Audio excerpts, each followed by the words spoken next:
Bismillahirrahmanirrahim. Assalamualaikum warahmatullahi wabarakatuh.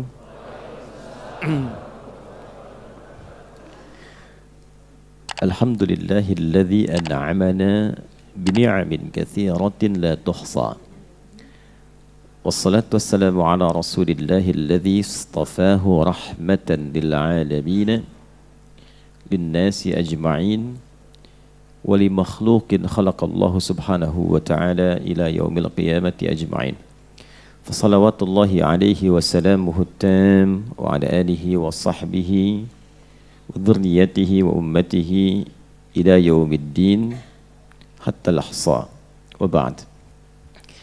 Bapak Ibu sekalian, alhamdulillah kita kembali diberikan kesempatan oleh Allah Subhanahu wa taala untuk menjalani aktivitas kehidupan pasca pendidikan Ramadan kita selama sebulan penuh.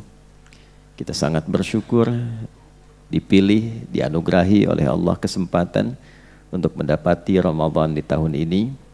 Semoga apa yang telah kita jalani selama sebulan Ramadan itu diterima oleh Allah Subhanahu wa taala dengan penerimaan terbaik dan tentunya mencapai target yang diinginkan oleh Al-Quran, merubah pribadi kita menjadi lebih baik, lebih bertakwa. Dan itu tidak cukup diungkapkan dengan amin. Itu butuh pembuktian. Takwa itu implementasinya sikap, perilaku, bukan amin.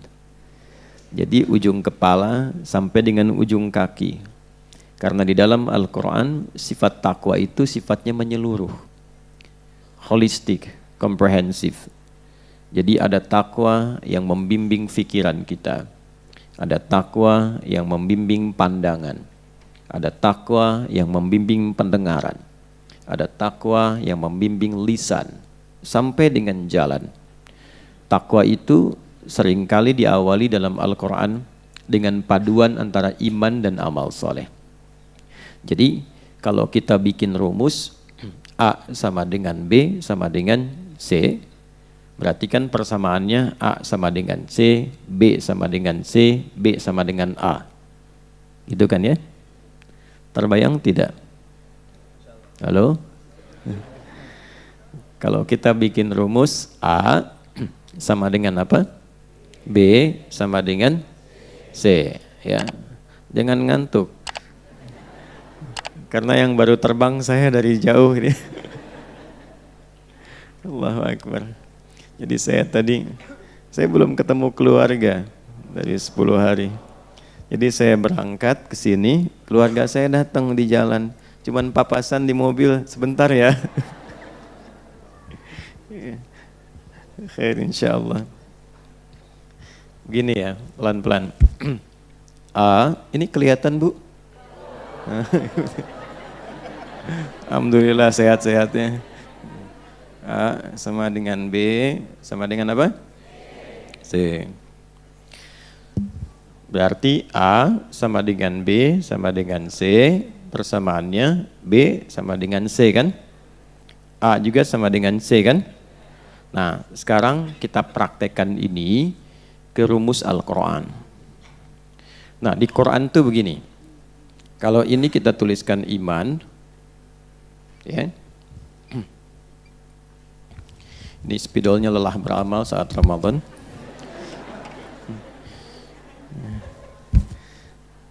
Iman sama dengan amal saleh, ya. Sama dengan takwa. Nah, ini sudah rumus. Iman sama dengan amal saleh sama dengan apa? Takwa. Dan ketiganya terikat, saling mengikat bersamaan. Karena itu, ini kita akan dapati sebagai rumusan pertama sebagai pembuka Al-Quran.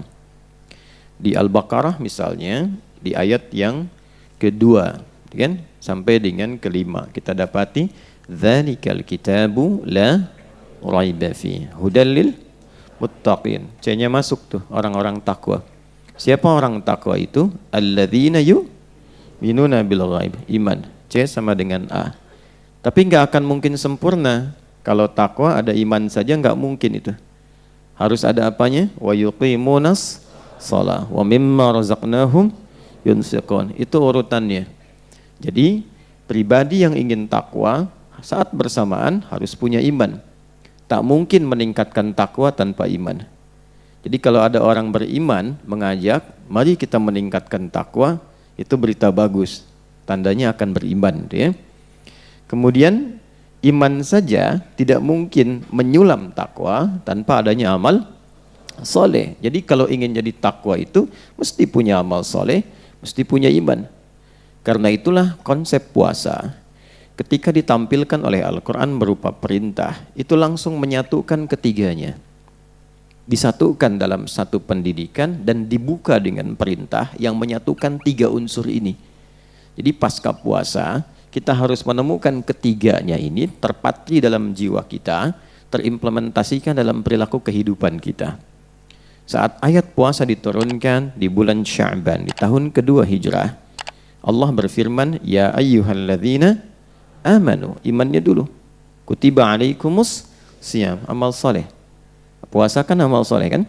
Kama kutiba alal ladzina min qablikum la'allakum tattaqun. Jadi seseorang dikatakan berhasil melewati pendidikan Ramadan bila ada ikatan ketiga bagian ini yang menyulam pakaian yang ia kenakan pasca puasa. Itu yang disebut dengan pakaian takwa. Walibasut taqwa dzalika khair. Demikian di surat Al-A'raf disampaikan. Nah, kalau kita ingin mengecek berhasil atau tidak menjadi pribadi yang bertakwa, tinggal cek ini dua nih. Ada iman dan amal solehnya enggak? Nah, amal itu menjadi soleh jika dibimbing oleh iman. Kalau tidak ada iman, maka amalnya tidak disifati dengan soleh. Amal saja. Jadi dia nggak punya nilai di sisi Allah, netral saja menjadi amal. Walaupun pekerjaan yang dilakukan menurut manusia disebut baik. Amal itu pekerjaan, aktivitas. Ya, menatap, memandang aktivitas, mendengar aktivitas, memberi, membantu aktivitas. Ada orang sering berdonasi, bantu perbaiki jalan misalnya kan, diperbaiki supaya tidak banyak dicek ya, kemudian diperbaiki, dibagusin gitu kan, orang nyaman lewat. Kenapa tertawa?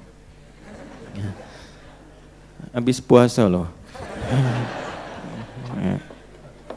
Kita saling mendukung dalam kebaikan. Jadi dia bantu sampai jadi bagus lagi, orang senang lewat, alhamdulillah kita bersyukur kan.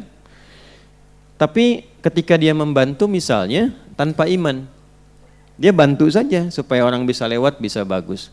Baik tidak perbuatannya? Baik. Soleh tidak? Belum tentu. Ketika tidak dilakukan dengan iman, dia menjadi perbuatan saja, tidak bernilai soleh. Soleh itu ketika perbuatan dimaksud didorong oleh imannya. Karena itu ketika Sayyidah Aisyah radhiyallahu ta'ala anha berkonsultasi kepada suami beliau tercinta Rasulullah SAW, bahwa ada si fulan itu baik sekali, sering donasi, sering bantu, tapi belum beriman. Bagaimana status kebaikannya di sisi Allah? Maka turunlah Quran surah ke-25 Al-Furqan ayat 23. Ya, inilah keadilan Allah yang sangat luar biasa. Allah berfirman secara langsung, A'udzubillahi minasyaitonirrajim, Bismillahirrahmanirrahim. Wa qadimna ila ma 'amilu min 'amalin faja'alnahu haba'an manthura. Solehnya enggak ada. Silakan cari di situ, enggak ada kalimat solehnya. Ya, wa qadimna ila ma 'amilu min 'amal. Jika ada seorang hamba pun berbuat perbuatan yang baik selama dia hidup di dunia, tapi bukan karena imannya, yaitu netral saja karena dorongan kehidupan duniawinya. Dia bantu, dia donasi, dia tolong orang, tapi bukan karena dorongan imannya. Dengan keadilan Allah, Allah menyampaikan, maka aku akan segera balas perbuatan baiknya itu selama dia di dunia. Ya, adil tidak? Adil, karena dia berbuat di dunia, dibalasnya di dunia. Kan iman itu pembuka kunci akhirat. Kita itu beriman karena yakin dengan akhirat. Kalau tidak yakin, ya untuk apa kita menunaikan sholat? Untuk apa kita puasa? Kan kita berharap di situ ada kumpulan kebaikan yang akumulasinya berupa pahala, dibawa bekal pulang kan? Nah itulah kuncinya iman ada di situ. Itu perbedaannya berbuat untuk dunia dan menyiapkan bekal untuk akhirat. Tapi keadilan Allah menjadikan sekalipun seseorang berbuat baik tapi tidak didorong oleh imannya, maka tetap dibalas dengan hukum dunianya. Jelas? Maka dibalas, dia mendapatkan apresiasi, dia mendapatkan perhatian dari orang banyak, mungkin bertambah kemudian ya hal-hal yang mendorong dia sukses dalam pekerjaan dunianya, gitu. Ya, faja'alnahu haba'an manthura. Namun di akhirat Allah juga harus adil. Masa orang berbuat di dunia mendapatkan balasan akhirat? Itu menunjukkan tak adil. Ya, kalau orang berbuat untuk akhirat dibalas di akhirat. Orang berbuat untuk di dunia dibalas di dunia. Kalau orang berbuat dunia dibalas di akhirat, rasanya tidak adil kan?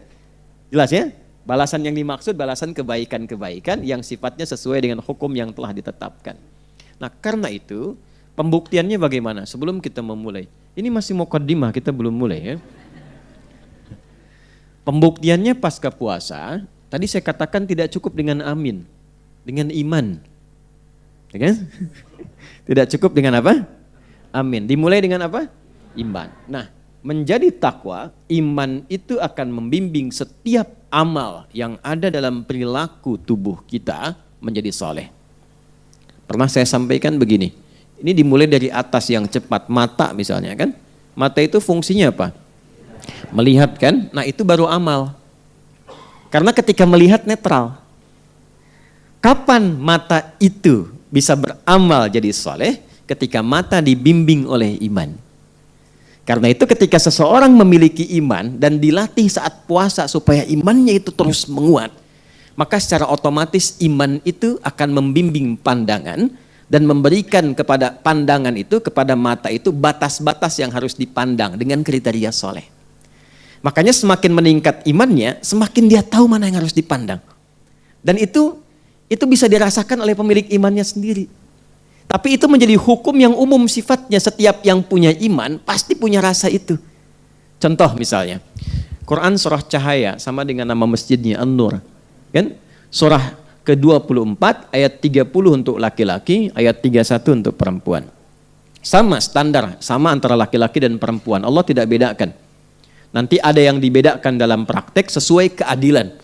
Jadi setara itu ya tidak harus menunjukkan keadilan, tapi kalau adil itu pasti sesuai dengan kemaslahatan. Ingat itu ya. Nanti ada tempatnya. Misalnya khotib Jumat itu laki-laki, perempuan tidak. Itu kan? Saf diatur, mana yang laki-laki, mana yang perempuan. Tapi nanti ada yang mulia bagian perempuan, laki-laki nggak bisa. Ada yang mulia laki-laki, perempuan nggak bisa. Sesuai dengan fitrahnya. Balik dulu. Quran surah ke-24 ayat 30. Qul lil mu'minina. Imannya dulu. Muhammad SAW viralkan. Nah, itu terjemah mungkin yang sesuai dengan generasi sekarang. Ya. Kan sekarang senang viral ya. Kalau sudah viral, like, share, and subscribe. Ya. Cuman sayang sekarang banyak komennya ya, sehingga jadi persoalan. Qul lil mu'minina. Muhammad SAW viralkan, katakan pada semua insan beriman. Yang laki-laki. Yaghuddu min absarihim. Perhatikan baik-baik. Jaga pandangan dia. Jaga pandangannya. Jadi orang kalau sudah memiliki iman, itu pandangan pasti terjaga. Bukan gak boleh lihat. Silahkan dilihat. Tapi ketika apa yang dilihat bermasalah menurut imannya, dia pasti akan palingkan. Gitu. Contoh, ada yang terkait dengan aurat. Aurat itu sesuatu yang terbuka, yang bila terlihat gak enak dilihat. Makanya ditutup. Aurat itu bukan tertutup. Aurat itu yang terbuka, yang tak layak untuk dilihat. Makanya ketika kelihatan tidak nyaman untuk dilihat. Nah, iman itu punya standar. Jadi begitu melihat sesuatu yang tak baik menurut iman, itu otomatis semakin tinggi imannya, semakin dia cepat memalingkan. Dan itu standar iman dimanapun. Mau Anda di tanah kusir, di tanah suci, mau di Chicago, Chicago, Singaparna, di Singapura, mau di Eropa, mau di Arab, itu semua sama. Itulah indahnya Islam. Standarnya semua sama. Begitu terlihat misalnya, ya, saya tidak mengatakan melihat ya. Begitu terlihat, ingat ya, kalau melihat ada unsur kesengajaan ya. Begitu terlihat, dia akan langsung palingkan. Bagi yang tidak punya iman, dia merasa biasa saja. Dan itu nggak ada rasa di hatinya. Ya, Anda ke Amerika, ke Eropa, Ada beda keyakinan misalnya, ya. Ada yang belum memiliki iman, bagi dia pakaian terhormat biasa saja. Yang penting bagi dia merasa nyaman. Mungkin aurat terbuka dan sebagainya. Standarnya memang standar kehidupan budaya. Tapi bagi orang punya iman tidak. Ada sesuatu yang tak boleh dilihat. Itu aurat yang tak layak tampak. Ada lagi apa misalnya? Ya praktek-praktek kehidupan. Ada proyek yang bukan dia nggak mau lihat. Ada sendal yang bukan punya dia ketika keluar dari masjid. Ya kan? Ya, dia bisa bedakan dengan pandangannya mana punya dia, mana punya orang.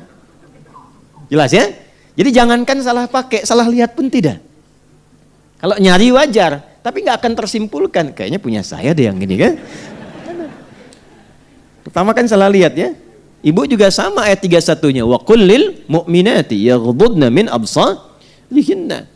Tuh, itu hal pertama yang paling pokok. Nanti turun dari mata turun ke mulut dulu, masa langsung ke hati. Ya, ke lisan dulu. Ini banyak persoalan nih. Dari mata turun ke lisan, langsung ke hati aja. Ya, turun ke lisan, pindah ayat Quran surah 49 misalnya, ayat 11 sampai 12. Ya ayyuhalladzina amanu la yasraqa minkum. Hei orang-orang yang beriman, gunakan lisanmu pada yang baik-baik untuk bertutur. Jangan saling mencela.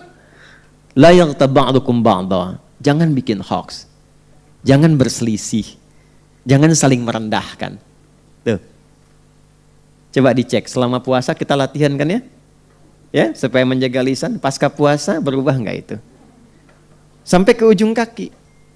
Jadi kalau baru selesai puasa sudah ribut, sudah berselisih, sudah rame, sudah mencela, itu pasti ada problem dalam pendidikan puasanya. Jelas? Nah, saya singkat saja sampai di sini sebagai pembukanya. Yang ingin saya maksudkan begini, kita itu kurang lebih melewati 2 pekan dari bulan Ramadan di Syawal saat ini. Syukuri nikmat yang Allah berikan pada kita untuk mendapati Ramadan dengan cara membuktikan diri bahwa kita sukses melewatinya. Sayang-sayang selesai Ramadan tapi tidak ada perubahan. Karena tidak sedikit orang berpulang kembali kepada Allah justru saat ia belum mendapati Ramadannya, karena menurut Allah boleh jadi dia sudah termasuk golongan hamba yang baik yang tidak memerlukan Ramadan lagi, sehingga sesuai ajalnya dia berpulang pada Allah Subhanahu wa taala.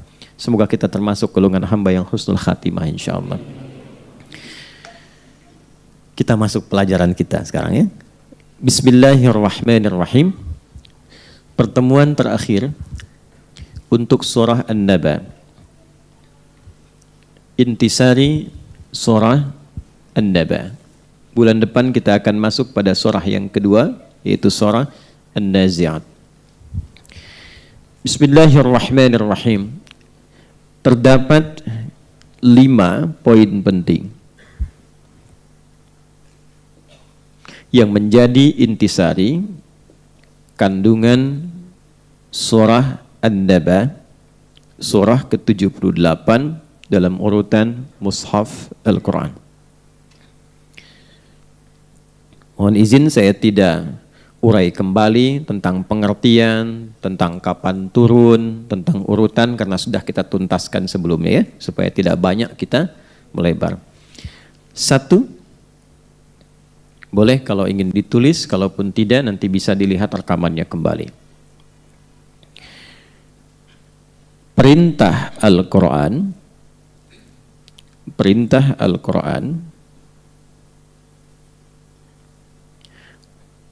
untuk meyakini kebenaran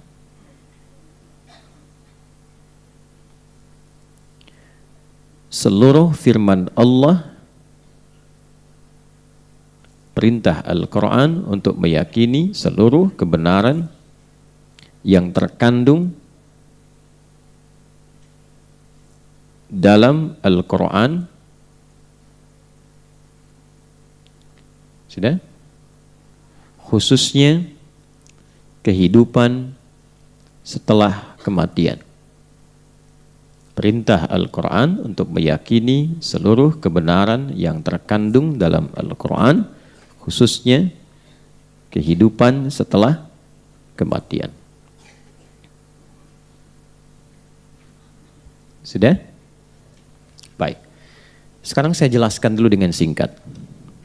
Pertama, Apa yang dimaksud meyakini seluruh kebenaran yang terkandung dalam Al-Quran? Bapak Ibu sekalian, di dalam Islam, keimanan itu harus diimplementasikan dalam pembuktian. Tidak hanya tersimpan. Gitu ya? Iman itu amalan hati. Diketahui hati punya amal kalau dibuktikan lewat perilaku. Dan itu setiap amalan hati begitu rumusnya. Contoh, cinta itu bagian dari amalan hati.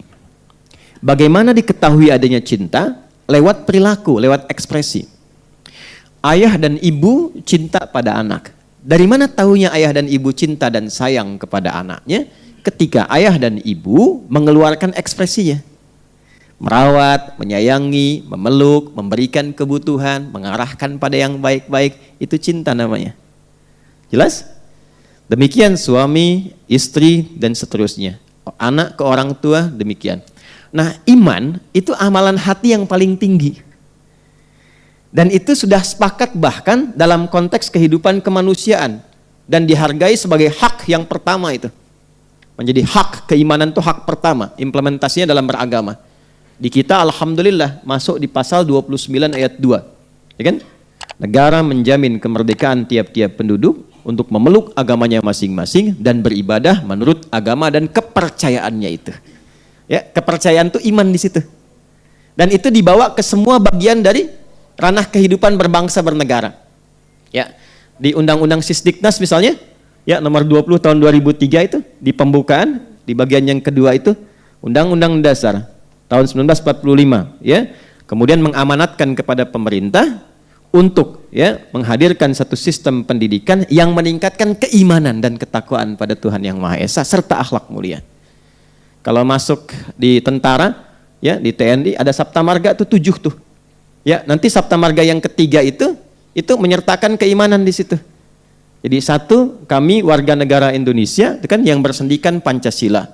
Yang kedua, jadi patriot. Yang ketiga, jadi kesatria. Jadi tentara itu bagian keempat Sabta Marganya.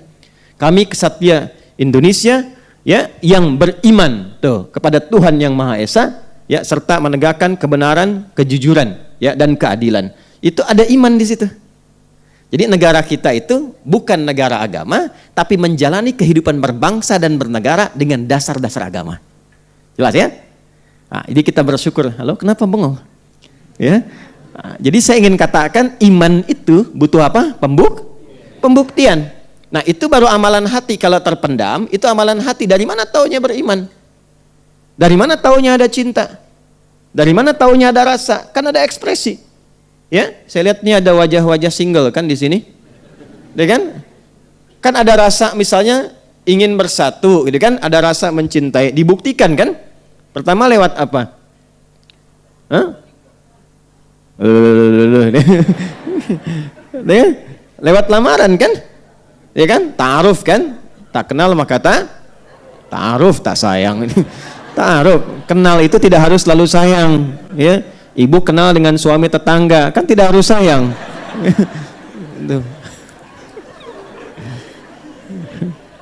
Semoga Allah ampuni dosa kita ya. Ta'aruf, lamaran kan diungkapkan saat lamaran khitbah kan, setelah itu akad kan.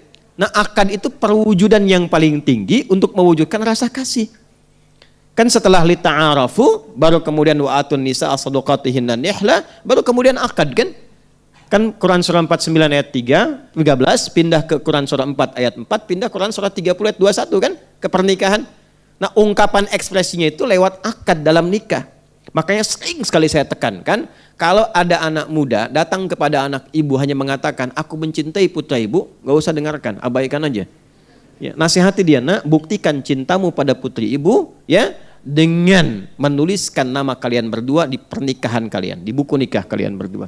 Itu aja. Maharnya Quran. Namamu siapa? Yusuf. Apalin surat Yusuf nanti. Tapi panggilan sehari-hari kulhu kobu. Nah, iman begitu. Seseorang dikatakan beriman, yakin, ya, meyakini kebenaran yang ada dalam Al-Quran. Kembali ke surah An-Naba. Kapan dikatakan dia beriman? Bukan sekedar cuma yakin, saya yakin Quran benar. Ya, semua orang Islam standarnya akan mengatakan Quran benar. Tapi bagaimana seorang muslim dikatakan benar-benar beriman? Karena di Quran itu ada muslim, ada mukmin, berbeda. Ada orang datang kepada Nabi. Quran surah ke-49 ayat 14. Ada beberapa kalangan orang Arab Badui datang ke Nabi. Langsung mengatakan, ya, kami beriman ya Rasulullah. Amanna. Turun ayat. Mengonfirmasi langsung dari Allah. Ya, karena kan pemilik hati siapa? Allah. Yang tahu isi hati kita siapa? Turun Quran surah 49 ayat 14. Ya, qalatil a'rabu amanna. Qul lam tu'minu. Lihat poinnya. Walakin qulu aslamna walamma yadkhulul imanu fi qulubikum. Sementara sebagian kalangan orang Arab Badui datang mengatakan kepada Nabi Muhammad SAW, kami telah beriman. Kata Allah, tunggu dulu. Katakan pada mereka, kalian baru berislam. Apa syarat Islam pertama? Syahadat kan? Asyhadu an la ilaha illallah wa asyhadu anna Muhammadan. Itu diucapkan oleh apa? Lisan. Nah, yang diucapkan di lisan ini turun ke kolbu enggak? Gitu. Kalau turun ke kolbu, nanti ada pembuktian. Makanya nanti Allah turunkan perintah-perintah dan larangan-larangan untuk membuktikan sudah ada iman atau belum. Untuk diekspresikan lewat bagian tubuh kita. Nah, itu pembuktiannya lewat amal. Amal yang didorong oleh iman itu yang disebut dengan amal soleh. Karena itu setiap perbuatan kita diatur, didorong oleh iman, dibuktikan. Maka turunlah kemudian perintah-perintah Allah yang disebut dengan ibadah itu. Ibadah itu sejatinya untuk menguji kita tuh punya iman atau enggak. Katanya beriman. Pembuktiannya apa? Maka turun ibadah. Nah, apa ibadah yang terkait dengan pembenaran Quran yang tadi kita tuliskan pada bagian yang pertama? Ya, meyakini kebenaran Al-Quran. Bagaimana prakteknya? Maka pembuktiannya dengan mengamalkan apa yang terkandung dalam Al-Quran itu sesuai dengan kemampuan kita selama berkehidupan. Karena itu oleh Allah Quran tidak hanya disebut sebagai bacaan, tapi disebut sebagai pedoman hidup. Nah, pedoman hidup. Dalam bahasa Arab, bahkan bahasa Al-Quran disebut dengan hudan namanya. Tuh. Jelas? Ya, Quran surah kedua ayat 185. Syahru Ramadhan alladzi unzila fihil Quran. Hudan. Tuh. Jadi desain Al-Quran itu bukan sekedar bacaan. Dibaca itu untuk memahami isinya. Bagaimana orang tahu isi kalau tidak bisa baca? Jadi baca itu adalah gerbang untuk mengetahui isinya.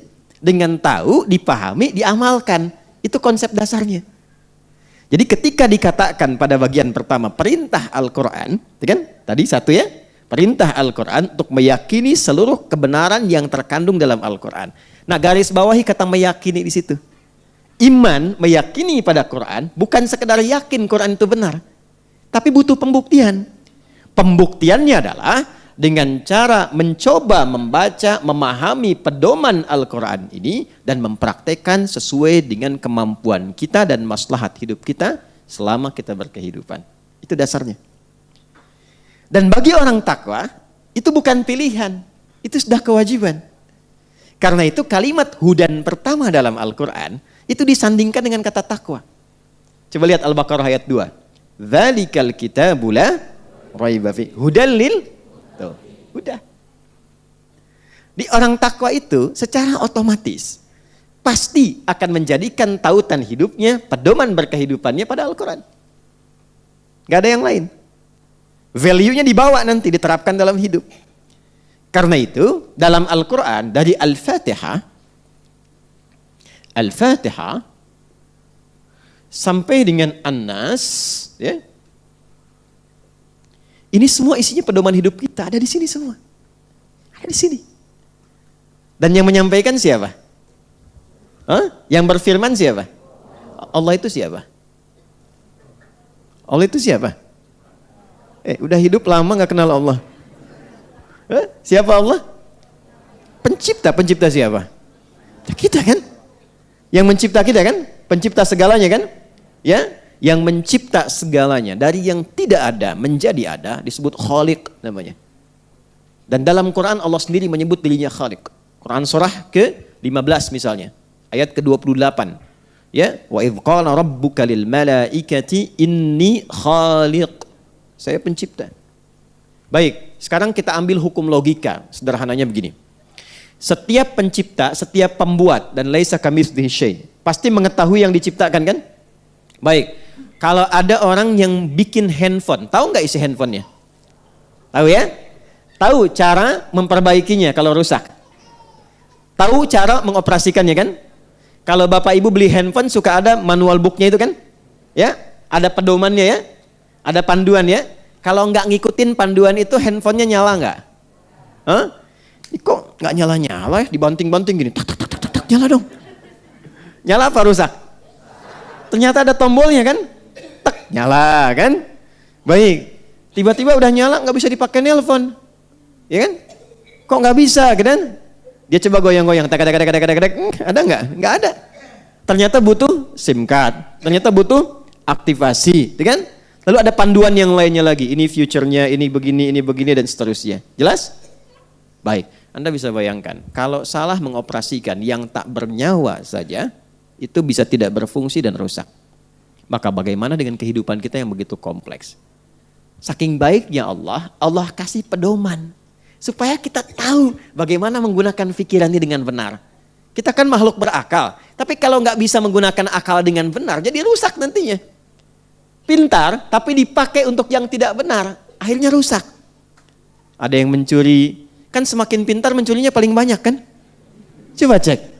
Iya kan? Akalnya kalau diasah, digunakan untuk yang salah, ngambilnya pasti lebih banyak. Sapi cuma makan rumput, tapi kalau akalnya salah, makan aspal. Berapa lapis tuh sampai rusak jalan kan? Ke jalan lagi deh. Ya kan? Coba dicek. Halo? Kan semakin banyak ilmunya, tapi digunakan yang salah, tidak teratur menggunakan akalnya, jadi merusak kan? Ya? Tangan juga begitu. Sejak kapan tangan diperintahkan untuk menyakiti orang lain? Sejak kapan kaki diperintahkan untuk bisa melukai orang lain? Sejak kapan jari jemari diperintahkan untuk melukai orang lain lewat tulisan? Kalau nggak diikuti pedoman, rusak jalan kehidupan manusia. Dan yang paling tahu tentang kita itu pencipta kita. Ini manusia sekarang aneh-aneh itu. Pedoman dari penciptanya nggak dibaca, ya, tapi berusaha berkreasi sendiri untuk menjalani hidup yang dia pun nggak tahu apa yang mau dilalui ke depan. Halo? Gitu kan ya? Nah, indahnya di Al-Quran, dari sebelum lahir sampai dengan kita kembali, itu kalau kita baca ditemukan semua. Dan jadi tema kehidupan, dibikin tema. Imam Al-Bukhari itu sampai bikin 97 tema. Disusun dengan penjelasannya. Ini ayatnya, ini hadisnya. Ini ayatnya, ini hadisnya. 97 tema. Beliau beri nama Al-Jami', kumpulan keterangan yang komprehensif. As-Sahih, yang paling valid, dicari datanya sampai tersambung ke Nabi. Kemudian Al-Mukhtasar, itu kan? Yang paling ringkas penjelasannya. Al-Musnad Al-Mukhtasar min umuri Rasulillah sallallahu alaihi wasallam wa sunanihi wa ayyamihi. Dari semua penjelasan Nabi yang bisa beliau jangkau dan kesehariannya. Dibikin topik 97. Setiap topiknya ayat dulu, setelah itu hadis. Ayat dulu, hadis. Setiap topik ada subtopiknya. Contoh teman-teman misalnya sekarang pengen meningkatkan iman, bagaimana caranya iman naik dan dijaga supaya enggak turun. Kan sering pertanyaan itu muncul ya. Lihat topik kedua, di situ ada 57 hadis. Bagaimana cara menjaga iman, bagaimana di situasi seperti ini, bagaimana kalau ada situasi sedang turun naikinya seperti apa, kalau sedang di atas menjaga supaya enggak turun bagaimana, 57. Sekarang Anda sedang belajar bagaimana supaya cepat menangkap ilmunya, supaya tidak cepat lupa, bagaimana mengatur waktu belajar, kapan waktu yang tepat untuk belajar. Ada topik ketiga namanya Kitabul Ilmi. Ya, ada semua. Tinggal diturunkan. Nah, bagi kita yang belum tahu isi Quran sepenuhnya untuk menjadi pedoman, ya baca yang telah jadi itu. Keluarkan satu-satu. Antum pebisnis misalnya, keluarkan Kitabul Buyu', tuntunan untuk berbisnis, berdagang. Apa turunannya? Anda yang di dunia kesehatan ada Kitabul Marid, ya. Ada lagi yang di pemerintahan ada Kitabul Imarah di Sahih Muslim misalnya. Turunkan satu-satu. Ibu yang di rumah tangga itu Bu, sampai waktu ngajinya kapan hari apa Nabi mengajar untuk ibu-ibu, ada jadwalnya. Ya. Ibu sudah berapa lama jadi ibu? Pernah nggak mengeluarkan tuntunan ayat-ayat khusus untuk seorang ibu? Nggak usah tinggi bahas-bahasnya. Kenapa bahas yang tinggi-tinggi? Kapan terjadi kiamat? Dajjal itu bagaimana? Udah bahas aja tentang ibu, fikih perempuan, keluarkan selama menjadi ibu. Jadi istri, jadi ibu, jadi anak, apa tanggung jawabnya? Apa kewajibannya? Apa yang didapatkan setelah itu dilakukan? Kenali. Dan itu semuanya luar biasa. Dari mulai sebelum lahir sampai kita wafat, sampai setelah wafat bagaimana? Coba di Quran adanya. Karena Sang Pencipta. Dan silahkan Anda compare, silahkan bandingkan dengan bacaan manapun. Tidak akan pernah ada yang seperti Quran. Mengatur kehidupan, menjelaskan dari awal sampai akhir. Ini saya baca cepat ya, tapi Anda nggak harus tulis. Misal, sejak dalam kandungan, berproses kandungan itu dijelaskan, proses gambaran umumnya Quran surah ke-22 ayat ke-5. Kemudian ketika tahapannya mencapai tahap-tahap akan melahirkan, di kandungan mulai besar, ada amalan mulai dari doanya, bagaimana anak ini bisa terlahir dalam keadaan yang baik dan soleh. Quran surah ke-7 ayat 189. Ketika dilahirkan, apa kewajiban seorang ibu yang baru mendapatkan anak itu, bagaimana tugas ayah yang mendampingi ibu yang baru melahirkan itu. Turun Quran surah kedua ayat 233. Dari pengaturan ASI, berapa lama durasi ASI-nya, sampai tugas ayah yang memberikan ketenangan pada istri yang baru melahirkan plus anaknya. Lalu anak itu mulai tumbuh setelah 2 tahun kurang lebih diberikan ASI, dia mulai tumbuh berkembang. Pendidikan pertama apa yang harus diberikan kepadanya, sehingga dia berpotensi menjadi anak yang soleh, dekat dengan Allah, berbakti pada kedua orang tua. Turun Quran surah ke-31 misalnya Luqman di ayat 13 sampai dengan ayat 19. Lalu dia mulai tumbuh belajar. Ya, tumbuh belajar, mulai ingin mendekati majlis-majlis dan seterusnya. Bagaimana dia menjaga pelajarannya supaya imannya meningkat, ilmunya juga kuat. Bukan cuman pintar tapi tak beriman. Maka turun Quran surah ke-58 misalnya di ayat yang ke-11. Al-Mujadalah ayat 11. Setelah itu dia tumbuh lagi, dia berkelana. Ya, dia berinteraksi dengan banyak orang. Bagaimana interaksi itu tetap menjaga ketakwaannya sekalipun dia kenal banyak orang di setiap tempat dan belum tentu tempat itu menunjukkan tempat yang bagus untuk meningkatkan imannya. Maka turun Quran surah ke-49 ayat 13. Ketika dia mulai tumbuh dewasa, mulai bergaul, dia mungkin menemukan sosok-sosok tertentu yang ingin menjadi bagian dari hidupnya. Maka pastikan apa yang ingin dia temui itu benar. Ya, Quran surah ke-49 ayat 13, langsung dilanjutkan ke Quran surah 4 ayat yang keempat, terjadi pernikahan, turun Quran surah ke-30 ayat 21, lalu sebelum menikah diminta belajar dulu. Ini yang indah. Kamu kenali dulu, kamu akan jadi suami, kamu akan jadi istri. Ini tanggung jawabnya. Dan kemungkinan-kemungkinan yang terjadi di rumah tangga ini. Dari miskomunikasi, dari mulai salah paham, dari mulai keinginan untuk melakukan sesuatu, persoalan dengan mertua dan sebagainya, muncul Quran surah ke-4 An-Nisa ayat 34 sampai dengan ayat 35. Setelah itu diarahkan tugas pokok untuk seorang suami mencari nafkah. Bagaimana cara mencari nafkahnya? Turun Quran surah kedua ayat 168 yang standar. Kalau pengen cepat Quran surah kedua ayat 172. Kalau pengen lebih cepat lagi sebelum berangkat Allah sudah siapkan, turun Quran surah ke-7 di ayat yang ke-96. Tapi Allah ingatkan, bukan berarti bekerja tanpa tantangan. Kadang-kadang persaingan ketika meningkat itu bisa mencelakakan. Ada yang ingin menyingkirkan, menyungkurkan yang jahil, maka nanti ada amalan-amalan yang ketika dilakukan posisi Anda diangkat oleh Allah menjadi terbaik dan dilindungi dari siapapun yang akan menjahili Anda. Turun Quran surah ke-17 misalnya, di ayat 79 sampai dengan ke ayat 81.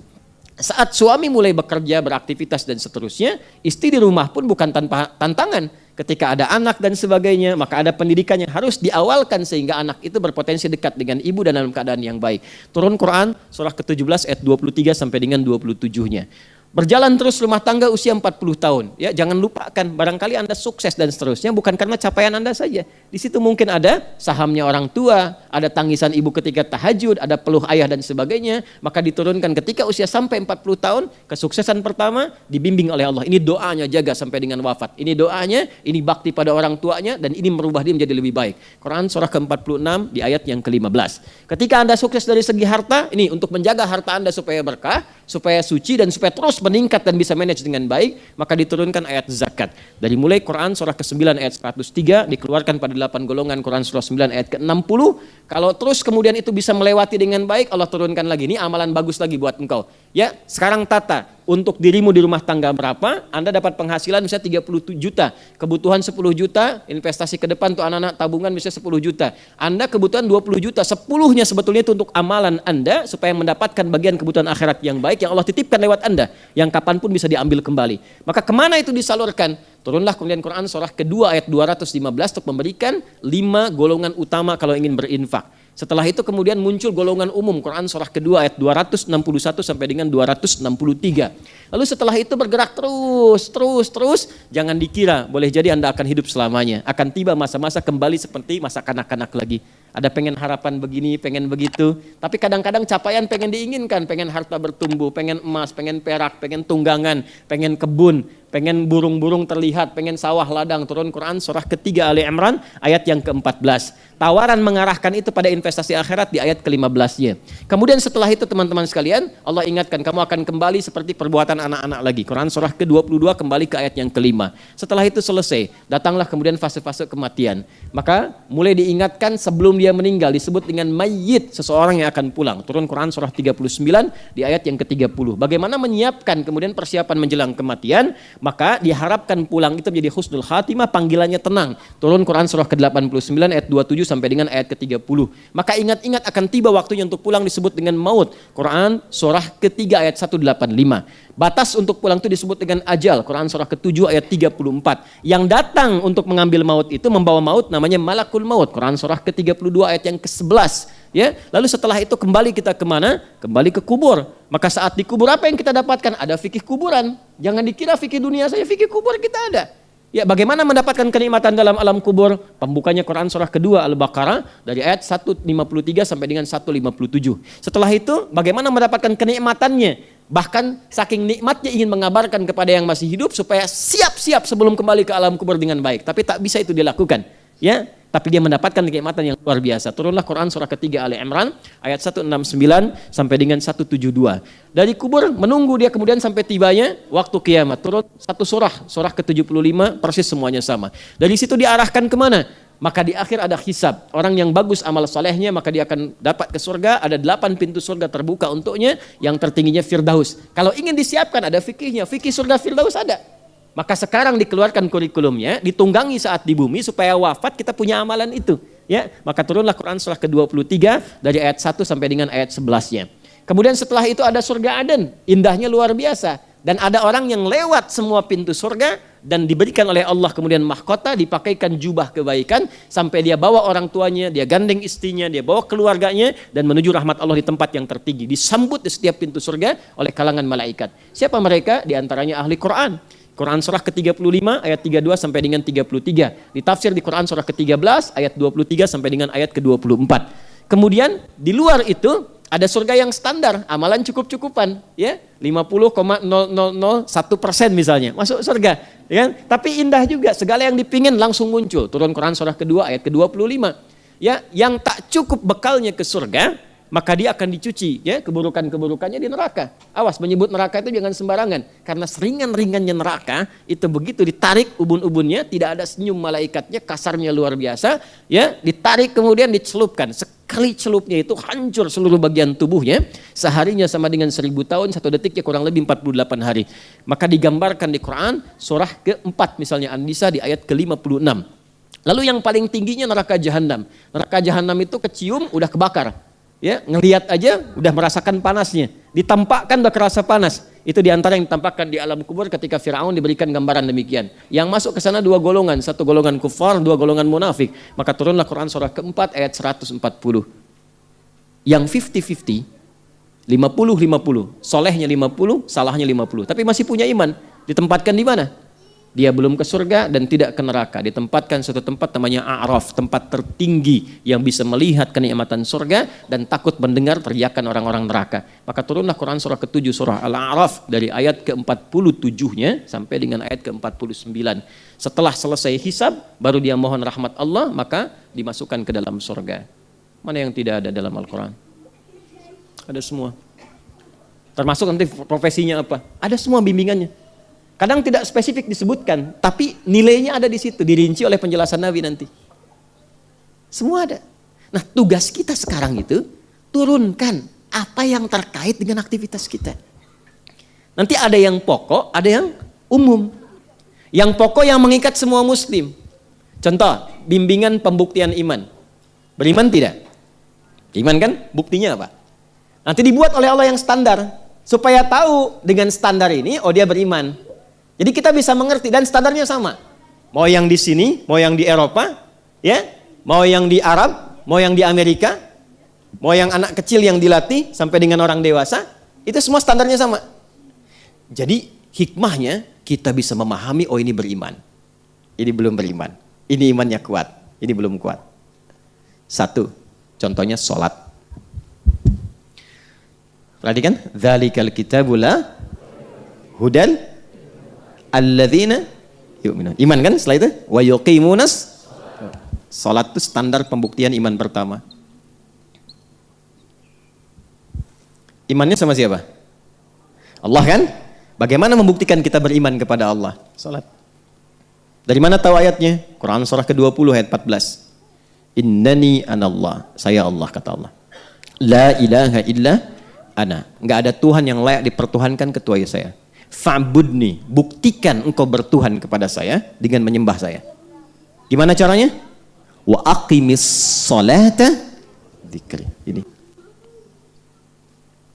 Subuh berapa rakaat? 2 rakaat. Maghrib? Maghrib berapa? 3. Isya? 4. Duhur? 4. Bagus. Baik ya. Coba ngadep sini. Ngadep sini. Coba ngadep sini. Duduk. Lipat kakinya. Lipat. Ngadep sini ke depan. Ngadep sini. Sudah? Ini berapa? Ini? Ini? Bagus. Nah, lihat sini ya. Baik, perhatikan.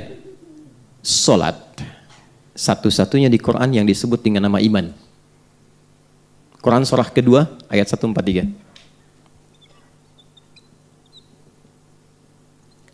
Lihat sebelum ujung. Wa ma kana Allahu liyudhi'a imanakum. Dan Allah nggak akan pernah menyia-nyiakan orang yang menunaikan sholat dengan imannya. Tapi sholat di situ nggak disebutkan katanya sholat tapi dengan iman.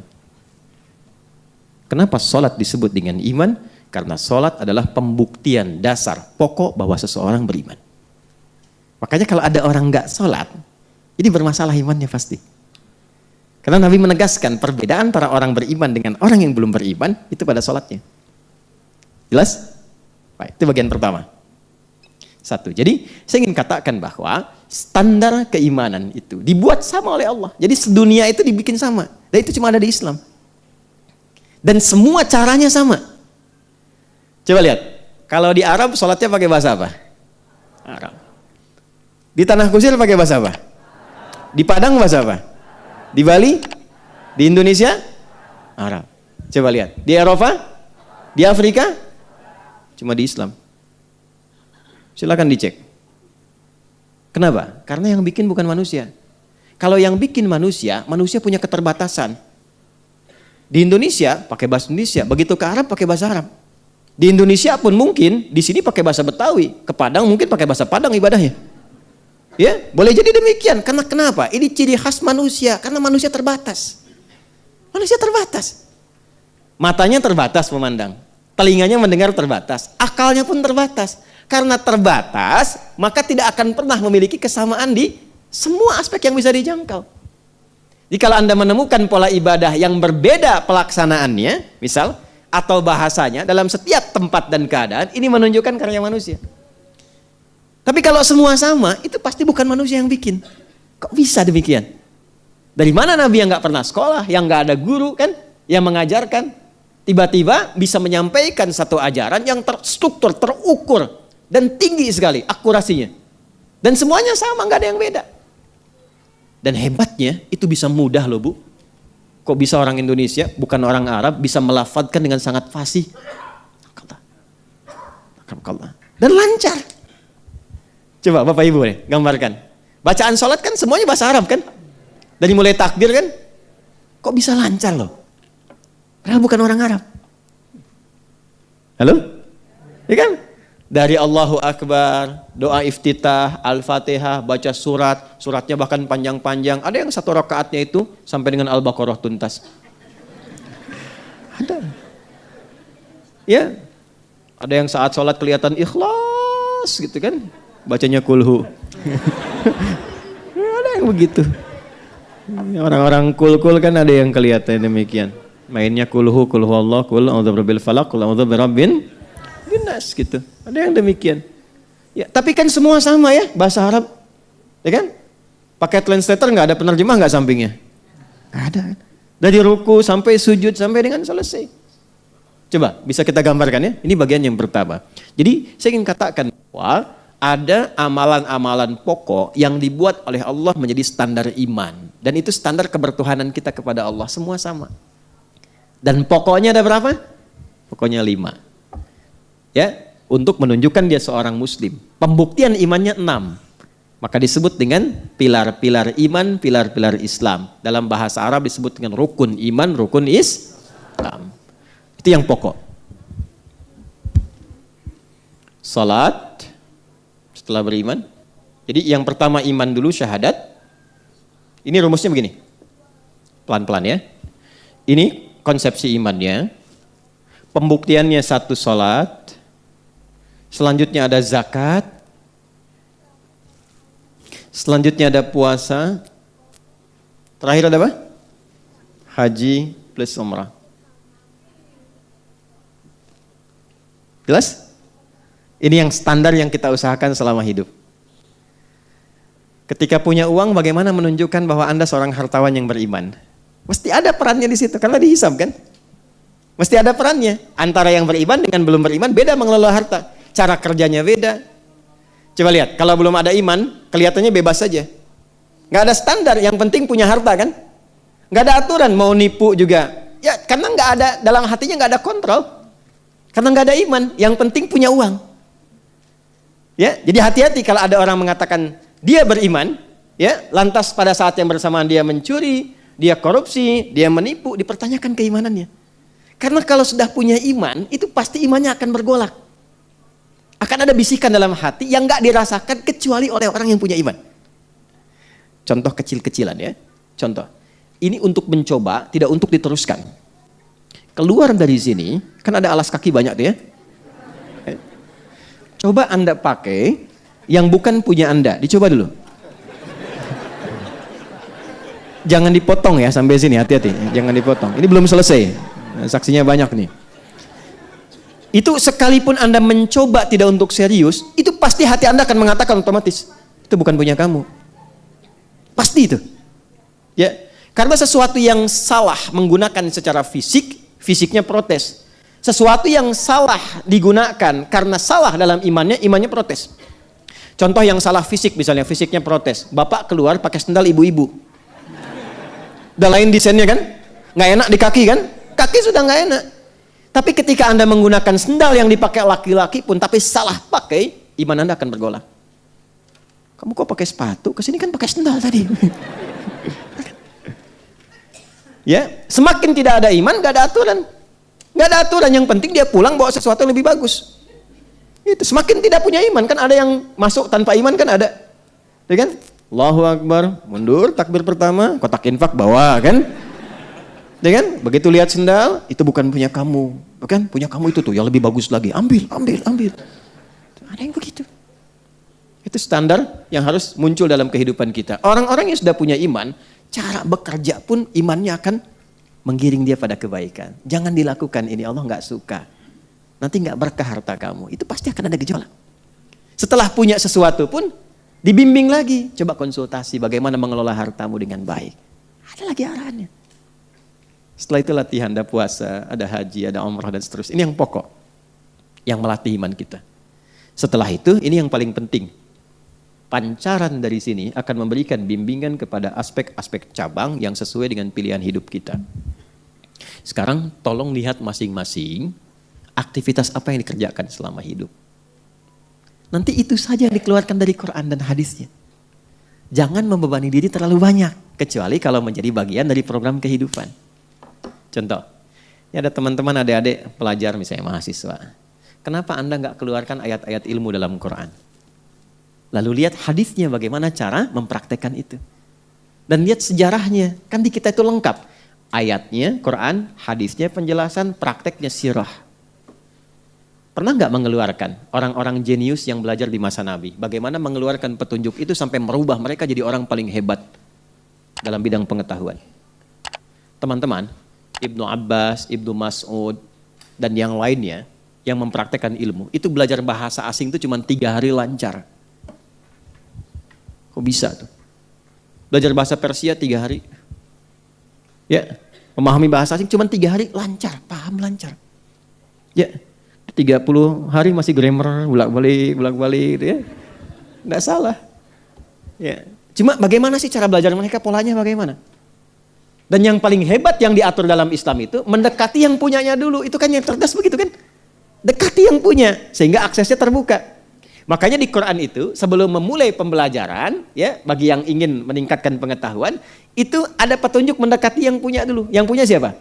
Allah. Nah, mendekati Allah itu skemanya lewat ini. Itu yang disebut dengan takwa. Maka turunlah Quran surah kedua di akhir ayat 282. Wattaqullah wa yu'allimukumullah. Tingkatkan takwamu kepada Allah. Allah tambahkan bahkan ajarkan kepadamu tambahan pengetahuan. Makanya ketika Nabi Musa alaihissalam diminta belajar, disebutkannya siapa? Kepada hamba yang soleh. Hamba yang soleh. Siapa orang yang memberikan isyarat kepada Nabi Sulaiman untuk mendatangkan istana Bilqis? Ya, hamba yang soleh kan? Min ahlil kitab pada saat itu. Jadi ketika seseorang dekat dengan Allah dibuka aksesnya, tinggal dia ikhtiar, Allah mudahkan. Dan bisa cepat melewati orang-orang yang tidak membangun kedekatan dengan Allah. Dia belajar juga. Cuman caranya bagaimana? Begitu melihat satu baris sudah paham arahnya kemana. Allah tambahkan pengetahuan kepadanya. Makanya orang dulu belajar, itu terjadi banyak percepatan. Sebelum masuk Islam dengan setelah masuk Islam. Coba silahkan cek kalau nggak percaya. Abu Hurairah sebelum masuk Islam dengan setelah masuk Islam pintar mana? Pintar setelah Muslim. Sebelum masuk Islam menghafal 1-2 itu nggak ada catatannya. Setelah masuk Islam dalam kurun waktu hanya 3 tahun bisa hafal kurang lebih 7.000 hadis. Bayang nggak? Coba lihat ilmuwan-ilmuwan setelah itu. Saya terapkan setelah masa sahabat. Ambillah ke pasca itu setelah di masa tabi'in dan pas dalam konteks modern pada masa itu. Siapa yang tidak kenal dengan Al-Kindi, Al-Farabi, Ibnu Sina, Al-Ghazali, Ibnu Rushd, Al-Khawarizmi, Al-Battani, Jabir bin Hayyan. Cek sirahnya. Kita itu lengkap. Ayatnya ada, hadisnya ada, prakteknya ada, contoh ulamanya ada, bukan fiktif. Ya, di Eropa itu saking bingungnya, bikin tokoh-tokoh yang jadi fantasi pada akhirnya. Superman, X-Men, Wonder Woman, Batman dan sebagainya itu. Itu kan tokoh fantasi aja, karena nggak ada. Kita itu punya superhero banyak dan real sifatnya. Digali di sirah ada, ditarik sejarah ada. Kenapa nggak dikeluarkan itu? Anak-anak kok dekatnya sama boboiboy? Kenapa nggak dikenalkan Ali bin Abi Thalib siapa, gitu kan? Ya. Kan beliau yang mengilhami salah satunya Pangeran Diponegoro itu dan ditiru tuh kekuatannya, kecerdasannya. Itu coba deh dibaca, dipelajari, dipahami. Dan itu dahsyat. Ya, bisa kebayang nggak?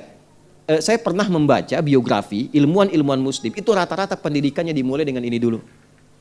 2 dari sejak kecil, Quran dan sholat. Quran, sholat. Rata-rata khatam Quran usia 10 tahun, 11 tahun, 12 tahun. Setelah itu terbuka. Ya. Ibnu Sina, kedokteran bisa otodidak belajar jadi pakar paling hebat di bidangnya. Jabir bin Hayyan bisa menemukan teori atom pada saat itu. Sampai dikenal dengan bapak kimia. Bukan John Dalton. Kalau anak-anak kimia sekarang dia belajar penemu atom John Dalton. Padahal yang menganalisis pertama Jabir bin Hayyan. Itu dari mana? Baca surat Quran. Begitu baca surah 57 Al-Hadid ayat 25 sampai 26. Dia baca pada kalimat wa anzalal hadid. Kami turunkan kata Allah besi, logam yang sangat luar biasa. Penasaran. Dibawa ke labnya, dianalisis, sampai dikeluarkan turunan terkecilnya. Sampai ketemu terus ke atomnya, kemudian isotopnya dan sebagainya. Sampai sekarang itu ferum, Fe kan, F besar, E kecil kan di kimia, belajar kimia dulu ya.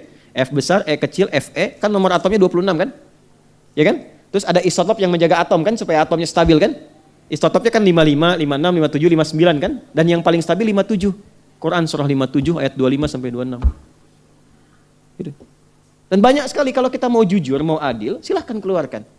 Nah, yang ingin saya maksudkan, kenapa value itu yang terus berkelanjutan di setiap masa tidak Anda keluarkan sekarang. Dan itu bisa merubah cara berpikir kita menjadi orang paling jenius yang ada di masanya.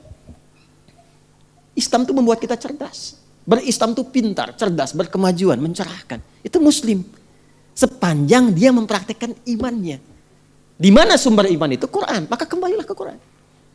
Nah, kembali ke Quran itu mesti belajar. Di mana jalurnya, mana ulamanya, mana sanadnya. Kan mesti ada prakteknya. Anda mau bidangnya apa? Insinyur, ya ada jalannya. Anda di bidang keislaman, ada jalannya. Kita punya sanad, tafsir ada, hadis ada, kedokteran ada, ayatnya ada, hadisnya apa, kurang apa lagi? Teman-teman yang bisnis, yang berdagang dan sebagainya, ayatnya banyak. Siapa yang tidak kenal dengan Abdurrahman bin Auf, Utsman bin Affan? Saya baru pulang dari Madinah kemarin, itu sampai sekarang tegak berdiri itu asetnya Utsman bin Affan. Dulu beli sumur, tambah sebagian dengan kebun. Sekarang dikonversi di hotel. Setiap hasil dari hotel itu disimpan di Bank Saudi, rekeningnya atas nama Utsman bin Affan. 15 abad setelah wafatnya punya rekening di Bank Saudi. Ini masih hidup belum tentu pada punya rekening di sana kan? Dan hasilnya diwakafkan. Hasilnya diwakafkan atas nama Utsman bin Affan. Itu manajemennya demikian, bagaimana tuh? Nah, maka yang sekarang dilakukan, yang paling gampangnya begini. Apa kegiatan yang dijalani? Aktivitasnya apa? Atau profesi? Keluarkan ayatnya, keluarkan hadisnya, pelajari sirahnya.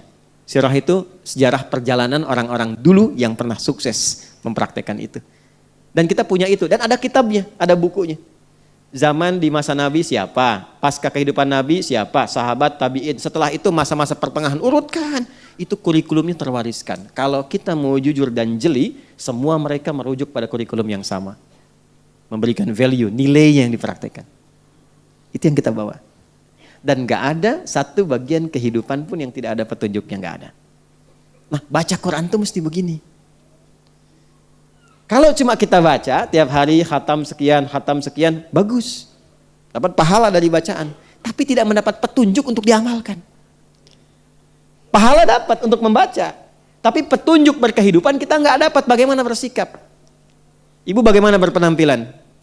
Ya? Bagaimana cara menutup aurat?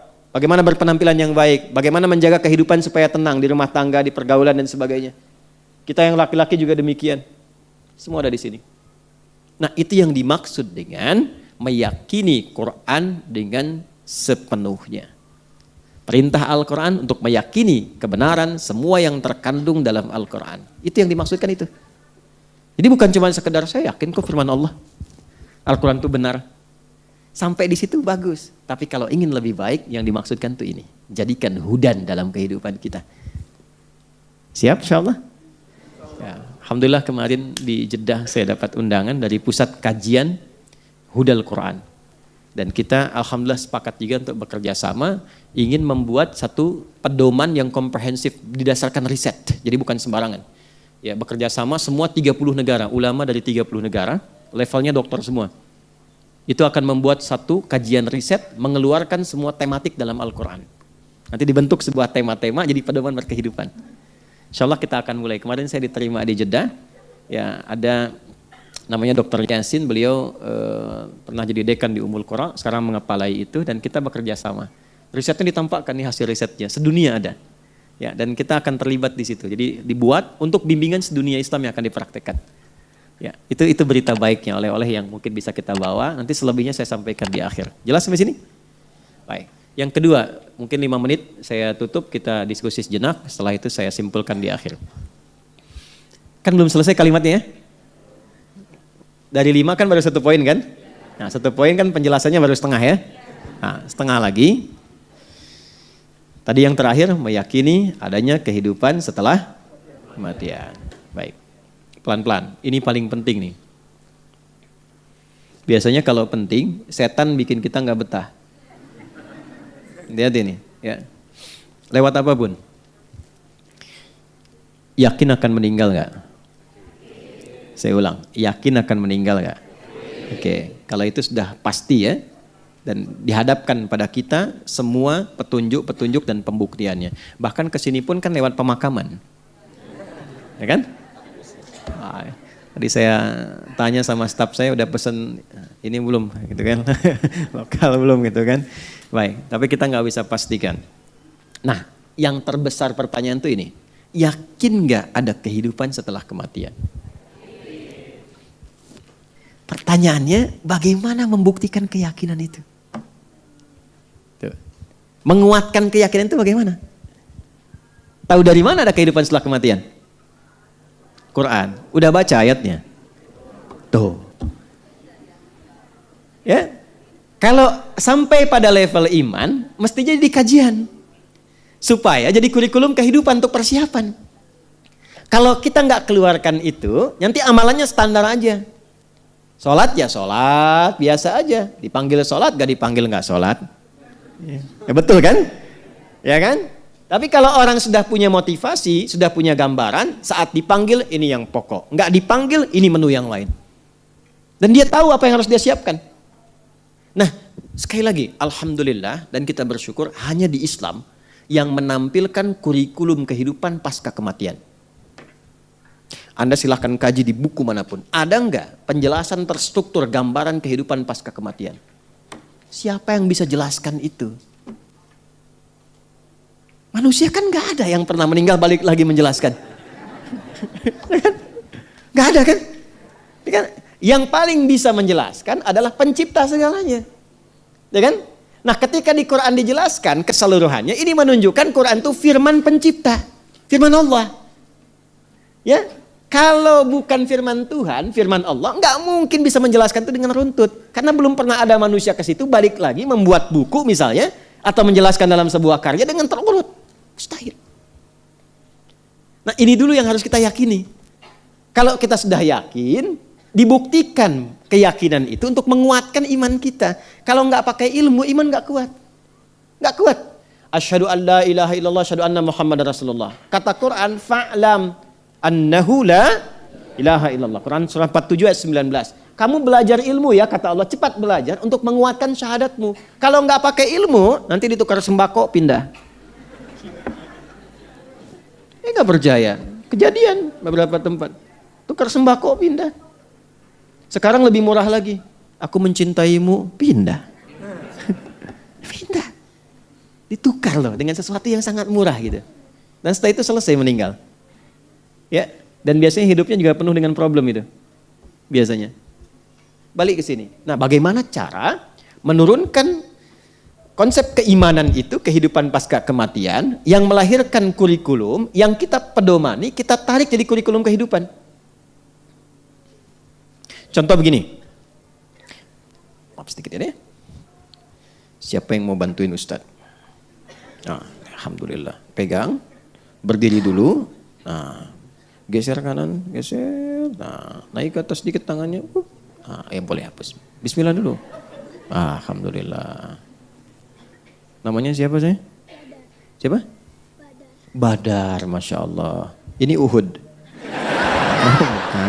Boleh hapus. Badar, Uhud. Bapaknya Khandaq kayaknya. Ya, terus hapus. Itu baru 10.000 tuh. Bawa lagi. 10.000. Nih terus ke bawah terus. 15.000. Ya, terus 20.000. Cepet. Nah, 25.000. Terus sampai sini aja 100.000 lah. Ya. Ya. Tolong ya, staf saya disiapkan ya 100.000. Alhamdulillah. Baru 80. Dah. Punya kembalian enggak?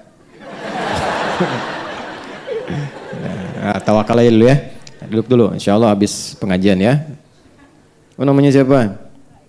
Baim, Masya Allah. Bapaknya Wong ya. Mas Baim. Alhamdulillah. Nama lengkapnya siapa? Dafa Ibrahim Mofik. Mana bapaknya? Dafa Ibrahim Mofik. Oh, itu pemain AC Milan tuh, cuma udah 40 tahun. Ya.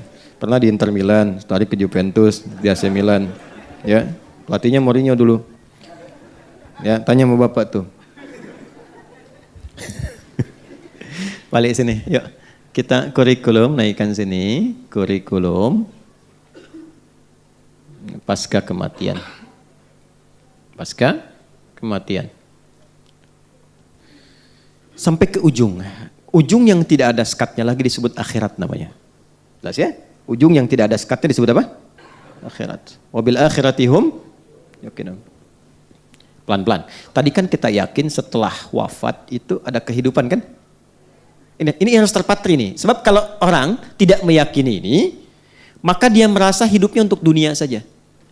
Ini yang menjadikan seseorang itu memanfaatkan semua kegiatan dunia seperti apa yang dia inginkan. Makanya kalau ditanya, kenapa kok harus mabuk-mabuk begitu? Kapan lagi, kan hidup cuma sekali. Gitu? Setelah ini kan gak ada hidup lagi. Nah itu sebetulnya kata-kata itu sudah terlambat. 15 abad lalu orang jahiliyah sudah punya kata-kata itu. Wa ma yuhlikuna illad dahr. Kita itu hidup cuma sekali. Kalau udah meninggal, udah mati, nggak ada lagi kehidupan. Mumpung masih hidup, nikmati bos katanya. Itu udah ada dulu.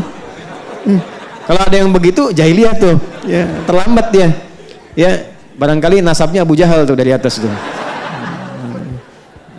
Itu ada di Quran bahasanya ada. Makanya ngaji. Ya, kalau ngaji kita bisa bedakan mana yang terlambat, mana yang faktual, gitu kan? Mana yang benar, mana yang kurang tepat. Halo, jelas? Ya. Nah ini gambarannya nih. Nah kalau kita yakin, maka kita punya persiapan. Kalau nggak yakin nggak punya persiapan. Nah karena kita sadar ada kehidupan setelah kematian dan dimensinya sama atau tidak? Beda. Alamnya sama nggak? Nih, saya mau tunjukkan logika berpikir yang sederhana. Di alam yang sama saja, kalau pindah tempat, pasti butuh bekal kan?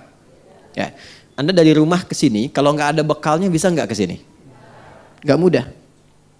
Kendaraan perlu bensinnya, naik motor perlu ada ongkosnya, apalagi pindah lebih jauh lagi. Maaf, sekarang di Jakarta misalnya pengen untuk ke Tanah Suci, dari Tanah Kusir ke Tanah Suci, pengen ke Mekah, pengen ke Madinah. Mungkin gak berangkat kalau gak ada bekalnya? Tidak. Sekarang begitu sampai ke Saudi, maaf, mata uangnya sama gak? Tidak. Geser lagi terus agak lebih jauh ke Amerika. Ke Amerika bisa gak beli air pakai rupiah? Pakai apa? Dolar. Di Malaysia pakai apa? Hukumnya sama nggak? Tidak. Ke Singapura aja nggak bisa sembarangan, ya kan? Di sini jalan, buang sampah, nggak ada yang lihat, buang. Di Singapura bisa jadi nggak berani itu. Di Jepang bisa jadi harus ikut sistem kan? Berarti ada hukumnya sendiri, ada aturannya sendiri. Di alam yang sama, cuman beda tempat, beda aturan. Maka sekarang pindah alam. Jadi gak logis kalau aturannya sama. Pasti beda. Karena itu saat pindah alam, yang dibawa pun dunia itu akan ditinggalkan. Gak ada yang dibawa. Karena kan judulnya meninggalkan dunia kan. Dan hebatnya diumumkan di speaker di toa-toa. Assalamualaikum warahmatullahi wabarakatuh. Inna lillahi wa inna ilaihi. Telah meninggal. Nah meninggal dunia itu maksudnya meninggalkan dunia seutuhnya. Jadi semua hukum-hukum dunia termasuk di dalamnya dan bekal-bekal dunia nggak akan dibawa. Ya, Anda sekarang mau kerja sekeras-kerasnya, berangkat gelap, pulang gelap, macam-macam kumpulkan harta, dapat mobil banyak, rumahnya luas dan mewah. Begitu masuk ke alam kubur, mobilnya ikut nggak? Handphonenya ikut. Tuh yang dipakai ngerekam-rekam tuh. Fotonya ikut nggak? Man rebuka jamaah Ustaz Adi, nih buktinya. Gak bisa. Gak bisa. Mama nanti kalau masuk ke alam kubur, tolong handphonenya dikuburin tapi setelin morotal dulu ya. Pulsanya kirimin tiap pekan. Gak bisa tetap. Gak ada yang masuk. Bajunya sama gak dengan sekarang? Ganti. Anda mau kumpulin pun banyak sampai puluhan ratusan, tetap yang dipakai beda. Dan hilang semua. Begitu dipaksa dimasukkan rusak. Hancur. Karena bukan tempatnya. Bukan fasilitasnya. Bukan hukumnya. Pindah tempat. Maka pindah hukum. Beda aktivitas, beda perbekalan. Sekarang pindahnya beda alam. Kita masuk ke alam pasca kematian, pasca kehidupan dunia, masuk ke alam kubur. Belum ke akhirat, ya baru dikubur. Karena beda alamnya, alam dunia dengan kubur sudah beda hukumnya. Silahkan cek di buku, di kitab mana ada keterangan tentang kubur. Di Islam lengkap. Afala ya'lamu idza bu'thira ma fil kubur. Tahu nggak ketika nanti dikubur sampai bangkit itu bagaimana kehidupannya? Maka turun ketentuan-ketentuan supaya disiapkan sebelum masuk. Jadi sebelum masuk kita sudah punya bekal. Itu indahnya dalam Islam. Terjadi sudah siap, nggak kejadian nggak ada ruginya. Itu jawabannya bagi orang yang nggak yakin dengan alam kubur. Nah, saya nggak ada masalah kok. Kalau nggak kejadian ya nggak apa-apa, nggak ada ruginya bagi saya. Tapi kalau kejadian situ yang rugi, ya kan? Oh kubur tuh nggak ada apa-apanya, cuman tidur aja. Ya nggak apa-apa, saya tidur kan pengen enak, pengen punya fasilitas, tidurnya nyaman, empuk, mimpinya enak. Situ nggak punya persiapan, silakan tidur dalam kubur, mimpi ketemu neraka, ya kan? Anda di alam dunia mimpi ketemu kuntilanak, pengen cepet bangun kan? Jelas kan? Halo? Ini di alam kubur kan ada orang mengatakan gak ada siksa, yang ada cuma tidur aja. Ya memang Anda tidur, tapi mimpinya neraka terus pagi sampai petang. Dan gak bisa bangun lagi. Tersiksa gak? Nah daripada kita capek dan bingung, menelisik, ya, mencari-cari, menduga-duga, yang sudah pasti aja Allah bilang apa pencipta kita. Nabi terangkan apa? Keluarkan kurikulum alam kubur sebagai persiapan pulang. Dan indahnya dalam Islam itu terintegrasi dengan kegiatan dunia dalam bentuk amal soleh tadi. Sholat, kan kita kerjakan kan? Apa manfaat sholat untuk dunia? Menjadikan kita menjadi lebih baik. Inna sholata tanha 'anil fahsya wal munkar. Apa manfaat untuk kematian? Dalam sholat ada tumakninah namanya, melatih ketenangan.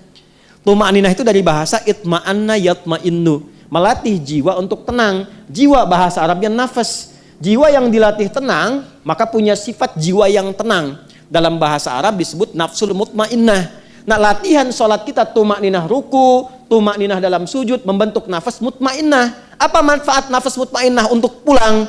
Saat maut itu dicabut, maka dampaknya lahir ketenangan dalam jiwa. Itu yang dimaksud ya ayyatuhan nafsul. Bagaimana nafsul mutmainnah muncul? Tumakninah. Kapan munculnya? Dalam ibadah. Jadi ketika sholat diberikan ketenangan untuk pulang, cara pulangnya. Di alam kubur dapat kebaikan. Anda ayah, ibu berjuang merawat anak dengan baik saat mengandung, ya, jaga yang halalnya masuk, yang haram mesti keluar, bacain Quran, dekatkan dengan Allah sejak dalam kandungan, begitu lahir dirawat-rawat, tiba Anda meninggal misalnya dalam perawatan yang baik, itu jihad, Bu. Tahu apa yang terjadi? Orang-orang yang mendedikasikan hidupnya untuk mengabdi kepada Allah. Padahal kan normal sebagai seorang ibu merawat kan? Normal kan? Merawat, memberikan yang baik, gizi yang baik, tapi dia niatkan karena Allah. Itu begitu dia wafat, langsung turun kandungan ayat tentang fi sabilillah. Wala tahsabanna alladziina qutilu fi sabilillahi amwata bal ahya'un 'inda rabbihim yurzaqun. Orang-orang yang mendedikasikan hidupnya untuk beribadah kepada Allah, berjuang di jalan Allah, jangan dikira wafat begitu saja. Di alam kubur kami berikan kehidupan yang lebih megah dengan nikmat yang berlimpah. Dan perjuangan itu jangan selalu digambarkan kepada jihad militer. Itu ketika ada tuntutan, ketika nggak ada, keluarkan. Makanya belajar, apa kurikulumnya menjadi jihad, perjuangan yang baik karena Allah. Antum tafaqquh fiddin, belajar, lakukan karena Allah. Dalam Islam itu belajar, apapun yang dipelajari, tujuan akhirnya mengenal Allah. Antum pintar sepintar-pintarnya jadi profesor, nggak kenal Allah, nggak disebut pintar dalam Quran. Justru Allah turunkan itu untuk diriset. Nanti poin nomor 3, kita kan baru 1, ya kan? Baru 1 kan? Nanti poin nomor 3 itu Allah tampilkan wal jibala autada, itu kan? Ada gunung-gunung, ada awan-awan. Wa anzalna minal mu'sirati ma'an tajjaja. Riset tuh awan, riset langit, riset lautan, riset daratan. Turunlah ilmu dari situ. Meriset langit, astronomi nanti. Ya, di daratan ada geologi, geofisika, geofisis dan sebagainya. Di lautan ada ilmunya lagi. Tapi puncak dari semua itu untuk kenal Allah. Karena dibuat itu supaya Anda tahu ada pencipta. Bukan cuma gali tambang, nemuin emas, nemuin nikel, nemuin tembaga. Yang ketika meninggal gak dibawa semuanya. Gak dibawa. Ada yang kain kafan yang terbuat dari emas, dari tembaga? Gak ada. Jadi puncak tertingginya kenal Allah. Ngapain pintar-pintar gak kenal Allah? Dan gak dibawa pulang gitu. Jadi Anda diminta pintar, sukses, bahagia, ya, kemudian juga mulia, hartanya bisa dipakai untuk menikmati dunia, saat yang bersamaan niatkan untuk ibadah. Punya poin akhirat. Ini dunia dapat, akhirat dapat, itu konsepnya.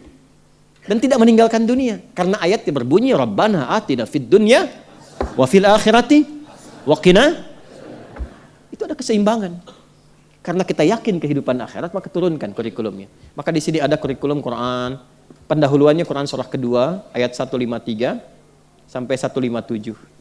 Kemudian Quran surah ketiga Ali Imran, ayat 169 sampai dengan ayat 172 misalnya. Nah, terakhir, puncaknya, ini saya tutup di sini. Kalau ini kita ingin turunkan dengan cepat sampai ke akhiratnya, maka ada kurikulum, ini langsung kalimatnya dari Allah untuk orang beriman dan bertakwa saja. Kalau Anda termasuk di dalamnya berarti ayatnya untuk kita. Quran surah 59 ayat 18. Ya ayyuhalladzina amanu. Hei semua orang yang beriman. Kita beriman tidak?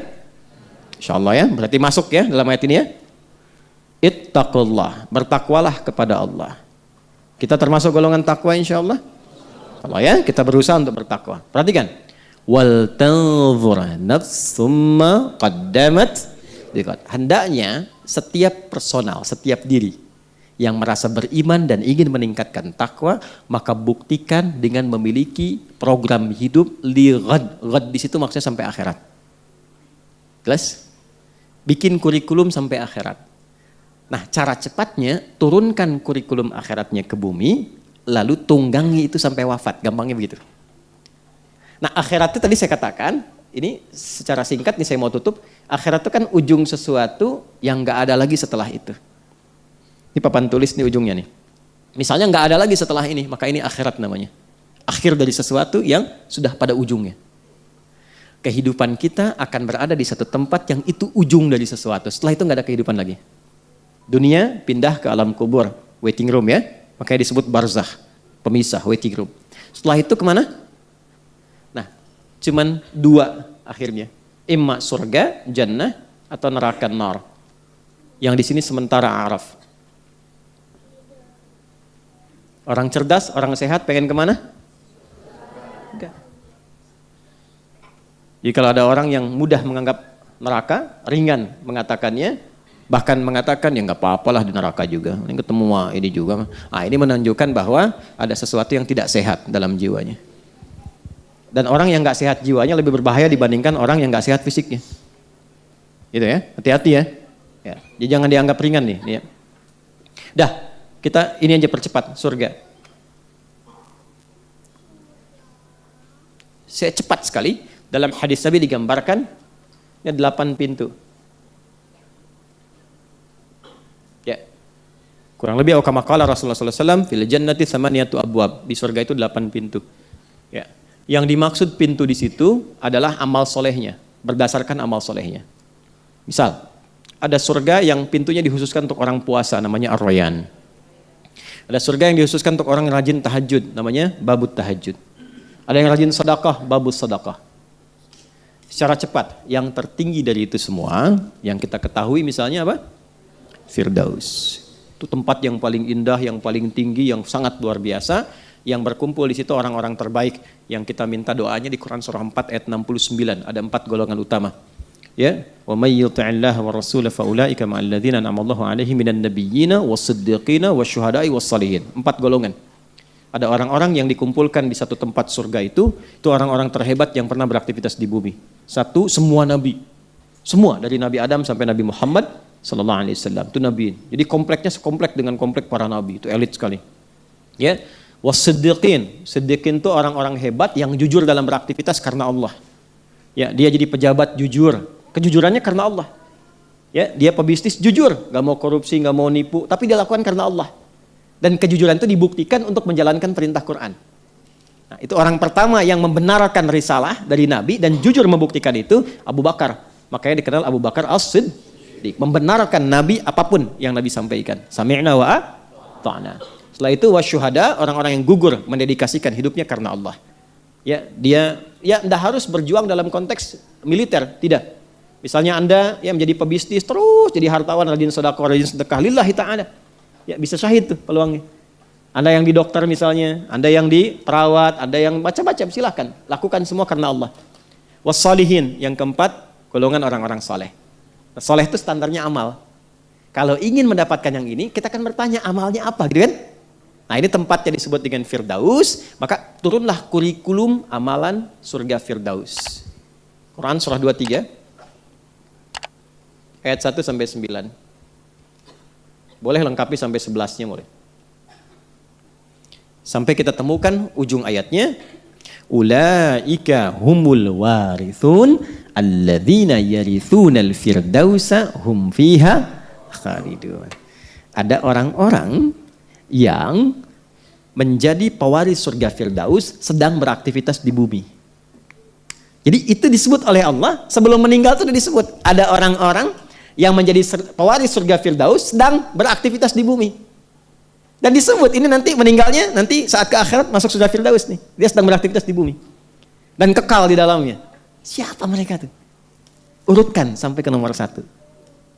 Qad aflahal mu'minun.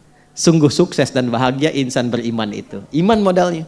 Siapa mereka? Alladzina hum fi salatihim khasyi'un. Bukan salat biasa. Dia salat tapi membuat kualitas salatnya lebih bagus, khusyuk. Berusaha lebih baik. Lebih paham, lebih merasakan, berlatih dia. Ya, jadi Anda jadi apapun kan tetap sholat kan? Apakah menjadi direktur tidak sholat? Tetap sholat. Jadi pejabat sholat, jadi pedagang sholat, jadi ustadz sholat, jadi apapun sholat. Jadi untuk masuk surga Firdaus itu gak harus jadi ustadz. Gak usah tinggalkan pekerjaan Anda. Saya ingin hijrah aja, gak ingin berbisnis, jadi ustadz aja bisa ya, supaya ke surga Firdaus. Tidak, pebisnis pun bisa. Kan ada babnya, sirahnya ada. Ini Utsman, ini Abdurrahman bin Auf. Yang di jabatan siapa? Umar bin Khattab, Amr bin As. Yang jenderal siapa? Khalid bin Walid, Abu Ubaidah bin Al-Jarrah. Itu pangdam tuh. Pangdam wilayah Syam tuh. Ya? Ada lagi yang provinsi Afrika Utara, gubernurnya siapa? Musa bin Nusair. Panglima wilayahnya siapa? Tariq bin Ziyad. Kan luar biasa. Dan orang-orang di masa Nabi ada yang dijamin masuk surga tanpa hisab dan bersama Nabi itu. Jelas di sini tempatnya. Dan profesinya macam-macam, nggak sama semua. Yang ilmuwan ada, Ali bin Abi Thalib, Abu Hurairah, Salman Al-Farisi. Ya, yang pebisnis ada, yang birokrat ada, diplomat ada. Makanya keluarkan itu value-nya, nilainya keluarkan, jadikan kurikulum. Tapi tetap sholat. Yang keren itu sholat. Ya, pejabat gak sholat gak keren. Pejabat baru sholat saat mau kampanye gak keren. Ya, mau potong boleh silakan. Ya. Allahu Akbar. Sudah? Ya, walladzina hum 'anil lagwi mu'ridun. Meninggalkan yang enggak penting. Bicara penting, yang enggak penting enggak harus dibicarakan. Pekerjaan ini penting, enggak harus dilakukan. Orang yang menjaga konsisten dalam kebaikan, yang penting, yang enggak penting enggak dia lakukan. Nomor 2. Walladzina hum lizzakati fa'ilun. 3. Orang-orang ini berusaha bisa zakat selama hidup. Berusaha. Makanya mendorong kita kan lebih mapan kan hidupnya. Gak mungkin orang zakat kalau nggak ada yang dizakati. Ada nisab di situ, ada haul di situ. Ya kan? Nisabnya zakat berapa? Kalau dikonversi ke emas kan 85 gram kan? Ya kan? Sekarang 1 gramnya berapa? Hampir sejuta ya saya. 85 juta. Antum ketika diminta jadi penghuni surga Firdaus, diminta kaya juga dunianya. Gimana bisa zakat kalau nggak ada yang dizakati? Ayo berusaha selama hidup supaya bisa zakat. Makanya berdoa, ya Allah, selama ini saya berusaha untuk menaatimu, pengen masuk surga Firdaus ya Allah dengan rahmatmu. Saya sudah berusaha sholat, menikmati sholat. Beri kesempatan saya untuk berzakat ya Allah. Gak usah banyak-banyak ya Allah. Gak apa-apa selama hidup 25 juta aja bisa zakat saya. Berarti minta 1 miliar kan? Kan 2,5% kan? Kan? Kita bikin capaian selama hidup. Nah kalaupun gak nyampe selama hidup, niatnya yang dihisab. Inilah beruntungnya kita sebagai muslim. Keluarlah ketentuan Nabi. Innamal a'malu bin. Nah niat itu ada perwujudan awal, pembuktian awal. Kalau cuman pengen iradah namanya. Saya pengen berzakat, tapi nggak pernah ada mukaddimahnya, pembuktiannya. Maka niat itu diwujudkan dengan nabung, dengan berikhtiar, dengan berusaha. Sampai ketika mau masuk 84.900.000 meninggal. Tinggal 100.000 misalnya. Tapi karena niatnya itu dihisab, dia menjadi bagian orang yang berusaha zakat selama hidupnya. Tuh. Terus menjaga diri, ya, li furujihim hafidhun, jaga kehormatan diri, tidak selingkuh, tidak berzina, jaga waktu-waktu sholat dengan baik sampai dia dapatkan ujungnya. Inilah orang yang sedang beraktivitas di bumi, tapi dia hakikatnya sebagai seorang calon penghuni surga Firdaus. Turunkan. Ada yang lebih hebat daripada ini. Ini yang standar bis Firdaus itu begini. Ini standar. Standar ya, ingat ya. ke Firdaus tapi amalannya standar. Ada yang masuk Firdaus dari surga Aden. Itu dikasih mahkota dulu, dikasih jubah dulu. Dia boleh diberikan oleh Allah syafaat lewat Allah untuk menggandeng bapak ibunya yang saleh. Walaupun amalnya nggak nyampe ke situ sebetulnya, cuman dicari, dipanggil. Ya, yang menjadikan kamu begini bapak ibumu. Walaupun kamu hebat begini, tapi doa ibumu. Usaha bapakmu, walaupun bapakmu nggak nyampe ke situ. Dan yang dahsyat, pasangannya dipanggil. Maaf yang belum menikah ya, dipanggil pasangannya itu. Digandeng juga. Terus keturunannya. Ya, diminta keluarga, itu syafaatnya untuk satu keluarga. Di antaranya siapa mereka? Ahli Quran. Ya, makanya saya tuh mohon maaf ya, saya kerja keras betul supaya bisa menghidupkan Quran dalam kehidupan. Salah satu tujuannya tuh itu, saya ingin semua tuh jadi ahli Quran gitu. Supaya semua punya kesempatan yang sama dapat rahmat Allah. Dimohon maafkan saya kalau kadang-kadang saya sering rewel dengan Quran, pengen terus. Bahkan kita cetak misalnya paket hafalan, kita cetak ini mushaf ini itu. Saya pengen tuh itu tujuan akhirnya tuh itu. Karena kebahagiaan terakhir itu nggak ada yang paling indah ketika Allah memuliakan kita, itu nggak ada yang paling indah. Kecuali itu. Harus yakin. Makanya kalau nggak pakai iman tuh susah gitu. Rubahlah Pak Bu ya. Sehari itu bisa ngaji lah walaupun satu halaman misalnya. Sampai kita bisa mendapatkan kenikmatan itu. Alhamdulillah Ramadan kemarin tuh saya berbahagia sekali. Ada yang ibu rumah tangga, ada yang apoteker, ada yang macam-macam. Bisa hafal Quran dalam hitungan hari. Ada yang 25 hari, 23 hari. Ramadan kemarin. Ikut karantina Quran gitu. Itu pasti rasanya akan beda. Ya. Maka Allah sampaikan begini. Quran surah ke-35 ayat 32 sampai 33. ثُمَّ عَرَفْنَا الْكِتَابَ الَّذِينَ اصْطَفَيْنَا مِنْ عِبَادِنَا فَمِنْهُمْ ظَالِمٌ لِنَفْسِهِ وَمِنْهُمْ مُقْتَصِدٌ وَمِنْهُمْ سَابِقٌ بِالْخَيْرَاتِ بِإِذْنِ اللَّهِ ذَلِكَ هُوَ الْفَضْلُ الْكَبِيرُ جَنَّاتُ عَدْنٍ يَدْخُلُونَهَا يُحَلَّوْنَ فِيهَا مِنْ أَسَاوِرَ. Ada orang yang masuk lewat surga Aden, tapi Allah nggak perkenankan masuk dulu sebelum diberikan pakaian-pakaian indah dari sutra. Yang indah sekali. Kemudian dikasih hiasan gelang-gelang emas yang indah. Memancar cahayanya, luar biasa. Setelah itu apa yang terjadi? Pindah ke Quran surah ke-13 ayat 23 sampai 24 dengan pembuka yang sama. Jannatu 'adni yadkhulunaha. Ada orang-orang yang ketika sudah mengenakan kemewahan tadi masuk lewat surga Aden. Perhatikan kalimatnya. Wa man salaha min abaihim. Tiba kemudian dipanggil bapak ibunya yang soleh itu. Jadi ahli Quran ini bisa hafal. Salah satunya karena ibu bapaknya. Ibunya memang mungkin gak hafal. Tapi ibunya tuh luar biasa. Nak, ayo kamu masuk pesantren dia. Kecil disiapin. Ibunya gak nyampe. Mungkin juga 1 juz atau mungkin juga gak nyampe, hanya baca. Tapi dia punya harapan akan kebanggaan anaknya saat pulang. Dia siapkan dan dia kerjakan karena Allah. Itu walaupun amal ibunya gak nyampe seperti anaknya. Oleh Allah diperintahkan anaknya untuk memanggil ibunya, gandeng ibumu tuh. Nah ayahnya.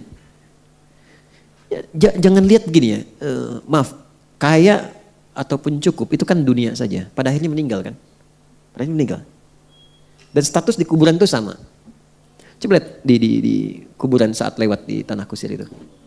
Coba lihat aja. Sama semua kan?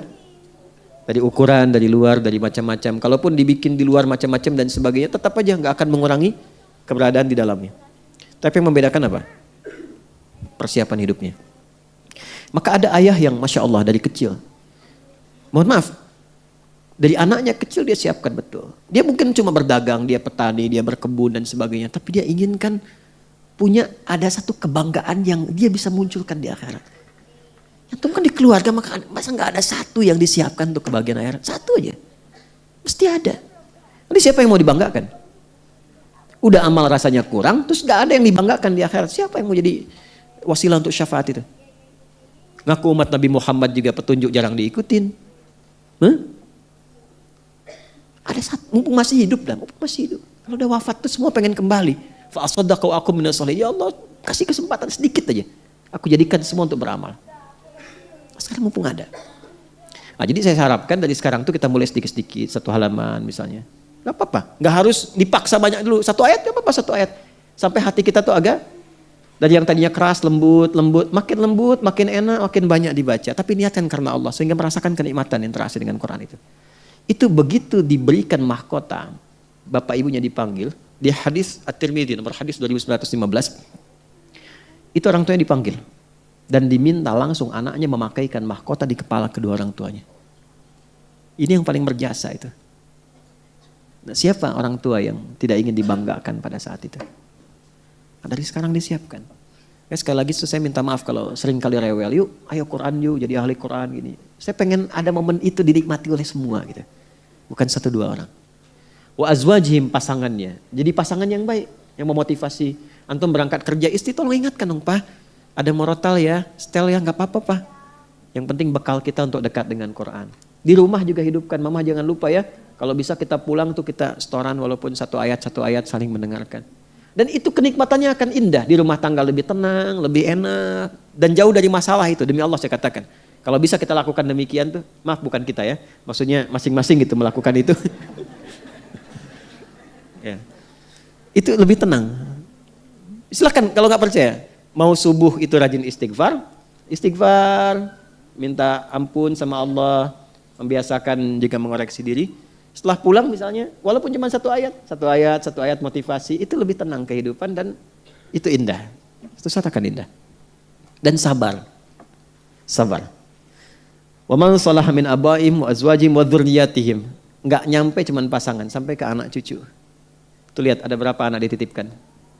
Ada berapa cucu. Kan semuanya enggak sama tuh. Mungkin ada yang rajin, yang biasa-biasa. Itu Quran tuh masih syafaat. Kalau ada satu di antara anak itu dia membawa saudaranya tuh. Masuk. Kemudian wal malaikatu yadkhuluna alaihim min kulli bab. Diperintahkan oleh Allah menyambut, malaikat tuh menyambut di setiap pintu surga. Menyambut rombongan besar, keluarga besar ini. Dan mereka diperintahkan mengucapkan kalimat yang sama. Perhatikan kalimatnya ya, perhatikan. Salamun alaikum bima sabartum. Selamat. Anda mendapatkan anugerah yang begitu luar biasa ini karena Anda sabar. Ternyata sabar. Sabarlah sebentar. Lelah nggak apa-apa. Yang maksiat aja capek kok. Yang maksiat capek. Apa dikira koruptor nggak capek? Capek. Ya capek itu. Gelisah, capek, takut ketahuan. Itu kan gaya-gayaan aja tampil begitu. Hatinya sebetulnya gelisah. Gelisah, takut ini. Ya setelah itu lebih takut lagi kalau meninggal. Makanya menghindari itu. Ya tapi nggak bisa kan? Takut, dia karena merasa, orang salah itu merasa, saat akan meninggal itu takut, merasa itu. Ya, makanya berusaha gitu, mencuci berbagai hal itu. Nah sekarang kita doakan, supaya mau tobat, supaya kembali pada jalan yang baik. Perbaiki dari sekarang. Salamun alaikum bima sabartum. Sabar, sebentar aja, nanti kalau sudah meninggal juga, gak sholat lagi kok. Sudah meninggal gak sholat lagi, gak ada sedekah lagi. Sekarang aja sebentar. Bakti sama orang tua sabar, Allah titipkan orang tua alhamdulillah. Sudah sepuh rawat, sayangi, rawat, doakan, bagi. Seperti beliau merawat kita sejak kecil itu tinggi nilainya. Sabar, sebentar aja. Sampai kita kembali kepada Allah, selesai tugas kita. Itu aja, pelan-pelan. Ya, fani'ma uqbaddar. Sekarang sudah nggak ada capek. Nikmati tempat terindah, yang sekarang tinggal semua kenikmatan saja. Nah itu kurikulum. Kalau nggak punya ini, nggak ada motivasi berbuat. Kita nggak punya program. Mau ngapain hari ini? Coba saya tanya antum, hari ini mau baca berapa ayat Quran? Kalau nggak punya ini, kita nggak punya schedule. Mau kemana surganya? Ke Papa Ustaz ya, yang penting masuk surga. Iya kalau cukup bekalnya Joni. Kalau maksiatnya juga muncul itu bahaya. Makanya surganya dikeluarkan untuk jadi kurikulum diikuti, nerakanya dikeluarkan untuk dihindari. Ya, neraka juga sama, kan ada babnya juga di situ. Neraka untuk orang munafik, hati-hati dengan penyakit nifak. Neraka untuk pengadu domba, neraka untuk biasa bohong, wailul lil mukadzibin, neraka untuk penipu, ya, neraka untuk yang maaf sekali bahasa-bahasa ini mungkin agak kurang baik tapi harus disampaikan, yang mengeksploitasi anak-anak yatim misalnya. Ya, ada ayatnya semua. Dan kalau disebutkan pasti terjadi. Yang penipu ada enggak? Yang korupsi ada? Yang bikin hoax ada ayatnya. Yang pengadu domba ada enggak? Ada. Ya, muncul semua dan di setiap posisi jadi apapun. Nah, itu dihindari. Indahnya di Islam kalau jadi pejabat, ini ya yang harus dihindari yang kemungkinan terjadi. Itu ada ayatnya. Di rumah tangga ini ya masalah yang mungkin terjadi nih. Kalau ini muncul ini solusinya. Rata-rata nggak bisa selesai karena nggak dipelajari sebelum itu terjadi. Itu problemnya. Alhamdulillah. Baik ya, saya kira itu yang kita bisa turunkan. Baru poin 1 tuh. Kalau yakin dengan akhirat, maka turunkan keyakinan itu menjadi kurikulum kehidupan. Mulai sekarang turunkan, mau kemana nih di akhiratnya. Nanti ayatnya aja turunkan. Setelah itu, jadikan bagian dari kurikulum hidup. Dan gak usah meninggalkan profesi. Kecuali yang tidak selaras dengan apa yang Allah inginkan. Maksiat tinggalkan. Tapi kalau selama baik, jadi pejabat baik, nggak apa-apa. Sifatnya keluarkan. Pejabat yang sholat, pejabat mengerjakan yang tak penting, ya mau yang nyogok, ngajak korupsi, tinggalkan. Itu kan nggak penting, ya kan? Main-main ke tempat yang tidak jelas, yang menumbuhkan syahwat, yang bisa menghancurkan dampak-dampak di kehidupan rumah tangga, jauhi. Ini olahraga bagus nih, tapi kalau dikira di situ ada yang kurang bagus, tinggalkan. Jelas? Antum jadi pelajar, silahkan turunkan ayat-ayat ilmu. Ininya lakukan lagi, berusaha untuk zakat, berusaha menjaga diri. Itu aja sampai meninggal. Paham ya? Baik. Halo, kenapa jadi bangun? Nah, kurang lebih itu ya, teman-teman sekalian. Saya yakin mungkin ada yang ingin ditanyakan dalam beberapa hal. Tapi ini waktunya tinggal 2 menit. Ya, tinggal 2 menit. Saya tawarkan begini. Mau saya berikan informasi yang penting atau mau saya buka sesi tanya jawab cuma 2 menit? Alhamdulillah. Baik. Yang mau nanya, informasi pertama. Yang mau nanya silahkan dituliskan. Nanti dititipkan pada staf kami ya. Nah, kalau sudah ada bisa dikumpulkan. Nanti mungkin tak terjawab di sini saya bawa di jalan, di kesempatan nanti kita jawab. Atau nanti kita bawa lagi di pertemuan berikutnya, saya jawab dulu baru saya terangkan. Jadi mukadimahnya jawab pertanyaan ya. Sepakat? Informasi kedua, ini untuk adik-adik ataupun orang tua yang nanti punya anak atau kerabat yang kualifikasinya sama. Silahkan, saya berikan kabar gembira. Insya Allah akan dibuka kuota untuk beasiswa gratis belajar di Timur Tengah. Baik ya, mulai sekarang. Saya umumkan sekarang, nanti formalnya di akun resmi kami, di official akan diumumkan. Tapi sekarang saya berikan pendahuluan. Tingkatnya S1 dan S2. Baik ya, maksudnya dari S1 silahkan daftar, mau dari S2 silahkan, sepanjang memenuhi kualifikasi. S1, S2 tapi pendidikan sampai S3. Syaratnya 1, lancar bahasa Arab. Udah Bu, dengar aja dulu. Tulis. Bukan ibu yang berangkat. Masih ada waktu. Sekarang kan baru seleksi. Sekarang bulan apa? Mei, berangkat Agustus, September. Masih berapa bulan kan? Masih ada 4 bulan 9 bulan ya. Tenang aja dulu. Tenang. 2, hafal Quran. 30 juz. Dah 2 aja. Mau laki-laki mau perempuan dibuka, boleh laki-laki atau perempuan. Bisa bahasa Arab lancar, hafal Quran 30 juz. 1. Dah ya. Tempatnya di mana? Nanti akan diseleksi, tinggal pilih. Ya, nanti kita kumpulkan setelah nanti memenuhi kualifikasi baru kita arahkan. Alhamdulillah dapatnya banyak. Cuman kalau saya langsung sampaikan sekarang, kadang-kadang nanti di lapangan ya terjadi beberapa informasi-informasi yang tidak sesuai. Maka lebih baik saya buka aja dulu, nanti setelah itu yang memenuhi kualifikasi silahkan kita akan tempatkan. Insya Allah yang ngajarnya pun bagus-bagus. Ya, yang ngajarnya bagus-bagus. Itu. Kemudian yang ketiga, ada program daurah. Daurah itu akan berlangsung di Masjidil Haram. Saya sudah ketemu dengan koordinatornya, bagian ulamanya. Saya diundang khusus di Masjidil Haram kemarin.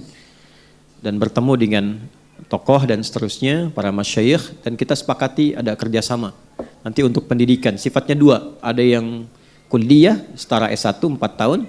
Ada yang kursus singkat. Tapi kursusnya di Masjidil Haram. Yang ngajar nanti ada para imam, para masyayikh dan sebagainya. Ini bisa terbatas, nggak lama. Ada yang 3 bulan, 2 bulan, sebulan, atau dengan sesuai dengan umrah nanti ada kualifikasinya. Nah yang ini terbuka, mau usia berapapun. Sepanjang bisa bahasa Arab. Gitu. Dan ini terbuka, waktunya terbuka. Jadi mau kapan aja, nanti kalau misalnya ada seleksi silahkan bisa ikut. Berangkat misalnya sambil umrah. Nanti bisa ada yang mau tetap belajar dulu dan seterusnya ada. Dan nanti insya Allah kita kasih formulanya, ada yang menanggung untuk akomodasi di sananya. Ya, jadi berangkat, cuma nanti mungkin tiket sampai di sananya ada yang nanggung akomodasi. Jadi bisa sambil berangkat. Kemudian yang ketiga, Bapak Ibu sekalian, insya Allah dalam waktu dekat ini, tidak lama, kita akan juga mengundang para tokoh-tokoh dunia yang terkait dengan pendidikan, terkait dengan keulamaan, dengan macam-macam, yang dengan izin Allah Subhanahu wa taala, insya Allah kalau dimudahkan, dilancarkan dan sebagainya, akan ada banyak hal yang didapatkan kebaikan-kebaikan dari situ, yang kita akan cari tempat lebih besar sehingga bisa semua mendapatkan bagian-bagian informasi yang baik dari situ. Itu hampir dari berapa negara yang sudah tersambung, 30 negara. Saya pekan depan atau 10 hari lagi juga akan diundang di konferensi Mufti. Ya, sekarang hostnya di Malaysia dan saya satu-satunya dari Indonesia yang diundang di situ. Nanti akan membicarakan tentang konsep madhab dan bagaimana menghindari fanatik madhab dan konsep persatuan umat. Ya, saya berbicara di 2 sesi dinner talk dengan bentangan seminar. Insya Allah nanti sepulang dari situ kita akan rumuskan, mudah-mudahan nanti ada event yang cukup besar, yang semua bisa hadir, ulama-ulama kita undang. Nah itu kurang lebih 30 negara, risetnya sudah ada, yang dibahas di situ 3 hal. Yang pertama tentang menghidupkan Quran, bagaimana menjadikan Quran sebagai panduan kehidupan, dan prakteknya diperkeluarga. Alhamdulillah kurikulumnya sudah diterjemahkan kemarin. Kami sendiri yang supervisikan ke dalam bahasa Indonesia. Ada 3 jilid nanti, setelah itu prakteknya seperti apa. Nanti ada syekhnya datang langsung, kita juga hadir di situ, bahasa Arabnya ada, bahasa Indonesianya ada, diterapkannya seperti apa. Itu nanti aspek perkeluarga. Kita harapkan ada keluarga-keluarga Qurani yang bisa menghidupkan Quran dalam kehidupan. Kedua, pendidikan ulama. Jadi kalau Bapak Ibu ingin anaknya jadi ulama, stepnya seperti apa? Ya. Nah, yang ketiga nanti bagaimana mengikat kehidupan Islami dalam konteks keduniaan, dalam konteks seluruh dunia, menghubungkan dalam dunia Islam. Nanti hubungannya jadi lebih dekat, lebih cepat. Jadi Anda bisa mengakses sedikit, tahu yang di Jepang bagaimana, di Amerika bagaimana, bisa berinteraksi dalam keislaman. Ya, insya Allah dalam waktu yang cukup dekat, insya Allah. Saya kira itu yang bisa disampaikan untuk hari ini. Besok saya tidak ada jadwal, mohon izin saya khususkan untuk keluarga. Tapi kalau Anda ingin mencari silahkan, cuman saya nggak ngisi. Ya, khusus ya, besok itu tidak ada. Kita akan mulai lagi nanti pada jadwal yang telah kami sampaikan. Terima kasih, mohon maaf dan semoga semua kita dilindungi oleh Allah Subhanahu wa taala. Allahumma taqabbal minna innaka antas sami'ul alim wa tub 'alaina innaka antat tawwabur rahim. Allahumma ij'alna min ibadikal mu'minina al-muttaqin waj'alna min atba'i sayyidina Muhammad sallallahu alaihi wasallam wa bihibbihi ya arhamar rahimin. Rabbana atina fid dunya hasanah wa fil akhirati hasanah wa qina adzabannar. Wa sallallahu ala sayyidina Muhammad wa ala alihi wa sahbihi ajma'in wa akhiru da'wana subhanakallahumma wa bihamdika asyhadu an la ilaha illa anta nastaghfiruka wa natubu ilaik walhamdulillahi rabbil alamin. Assalamualaikum warahmatullahi wabarakatuh.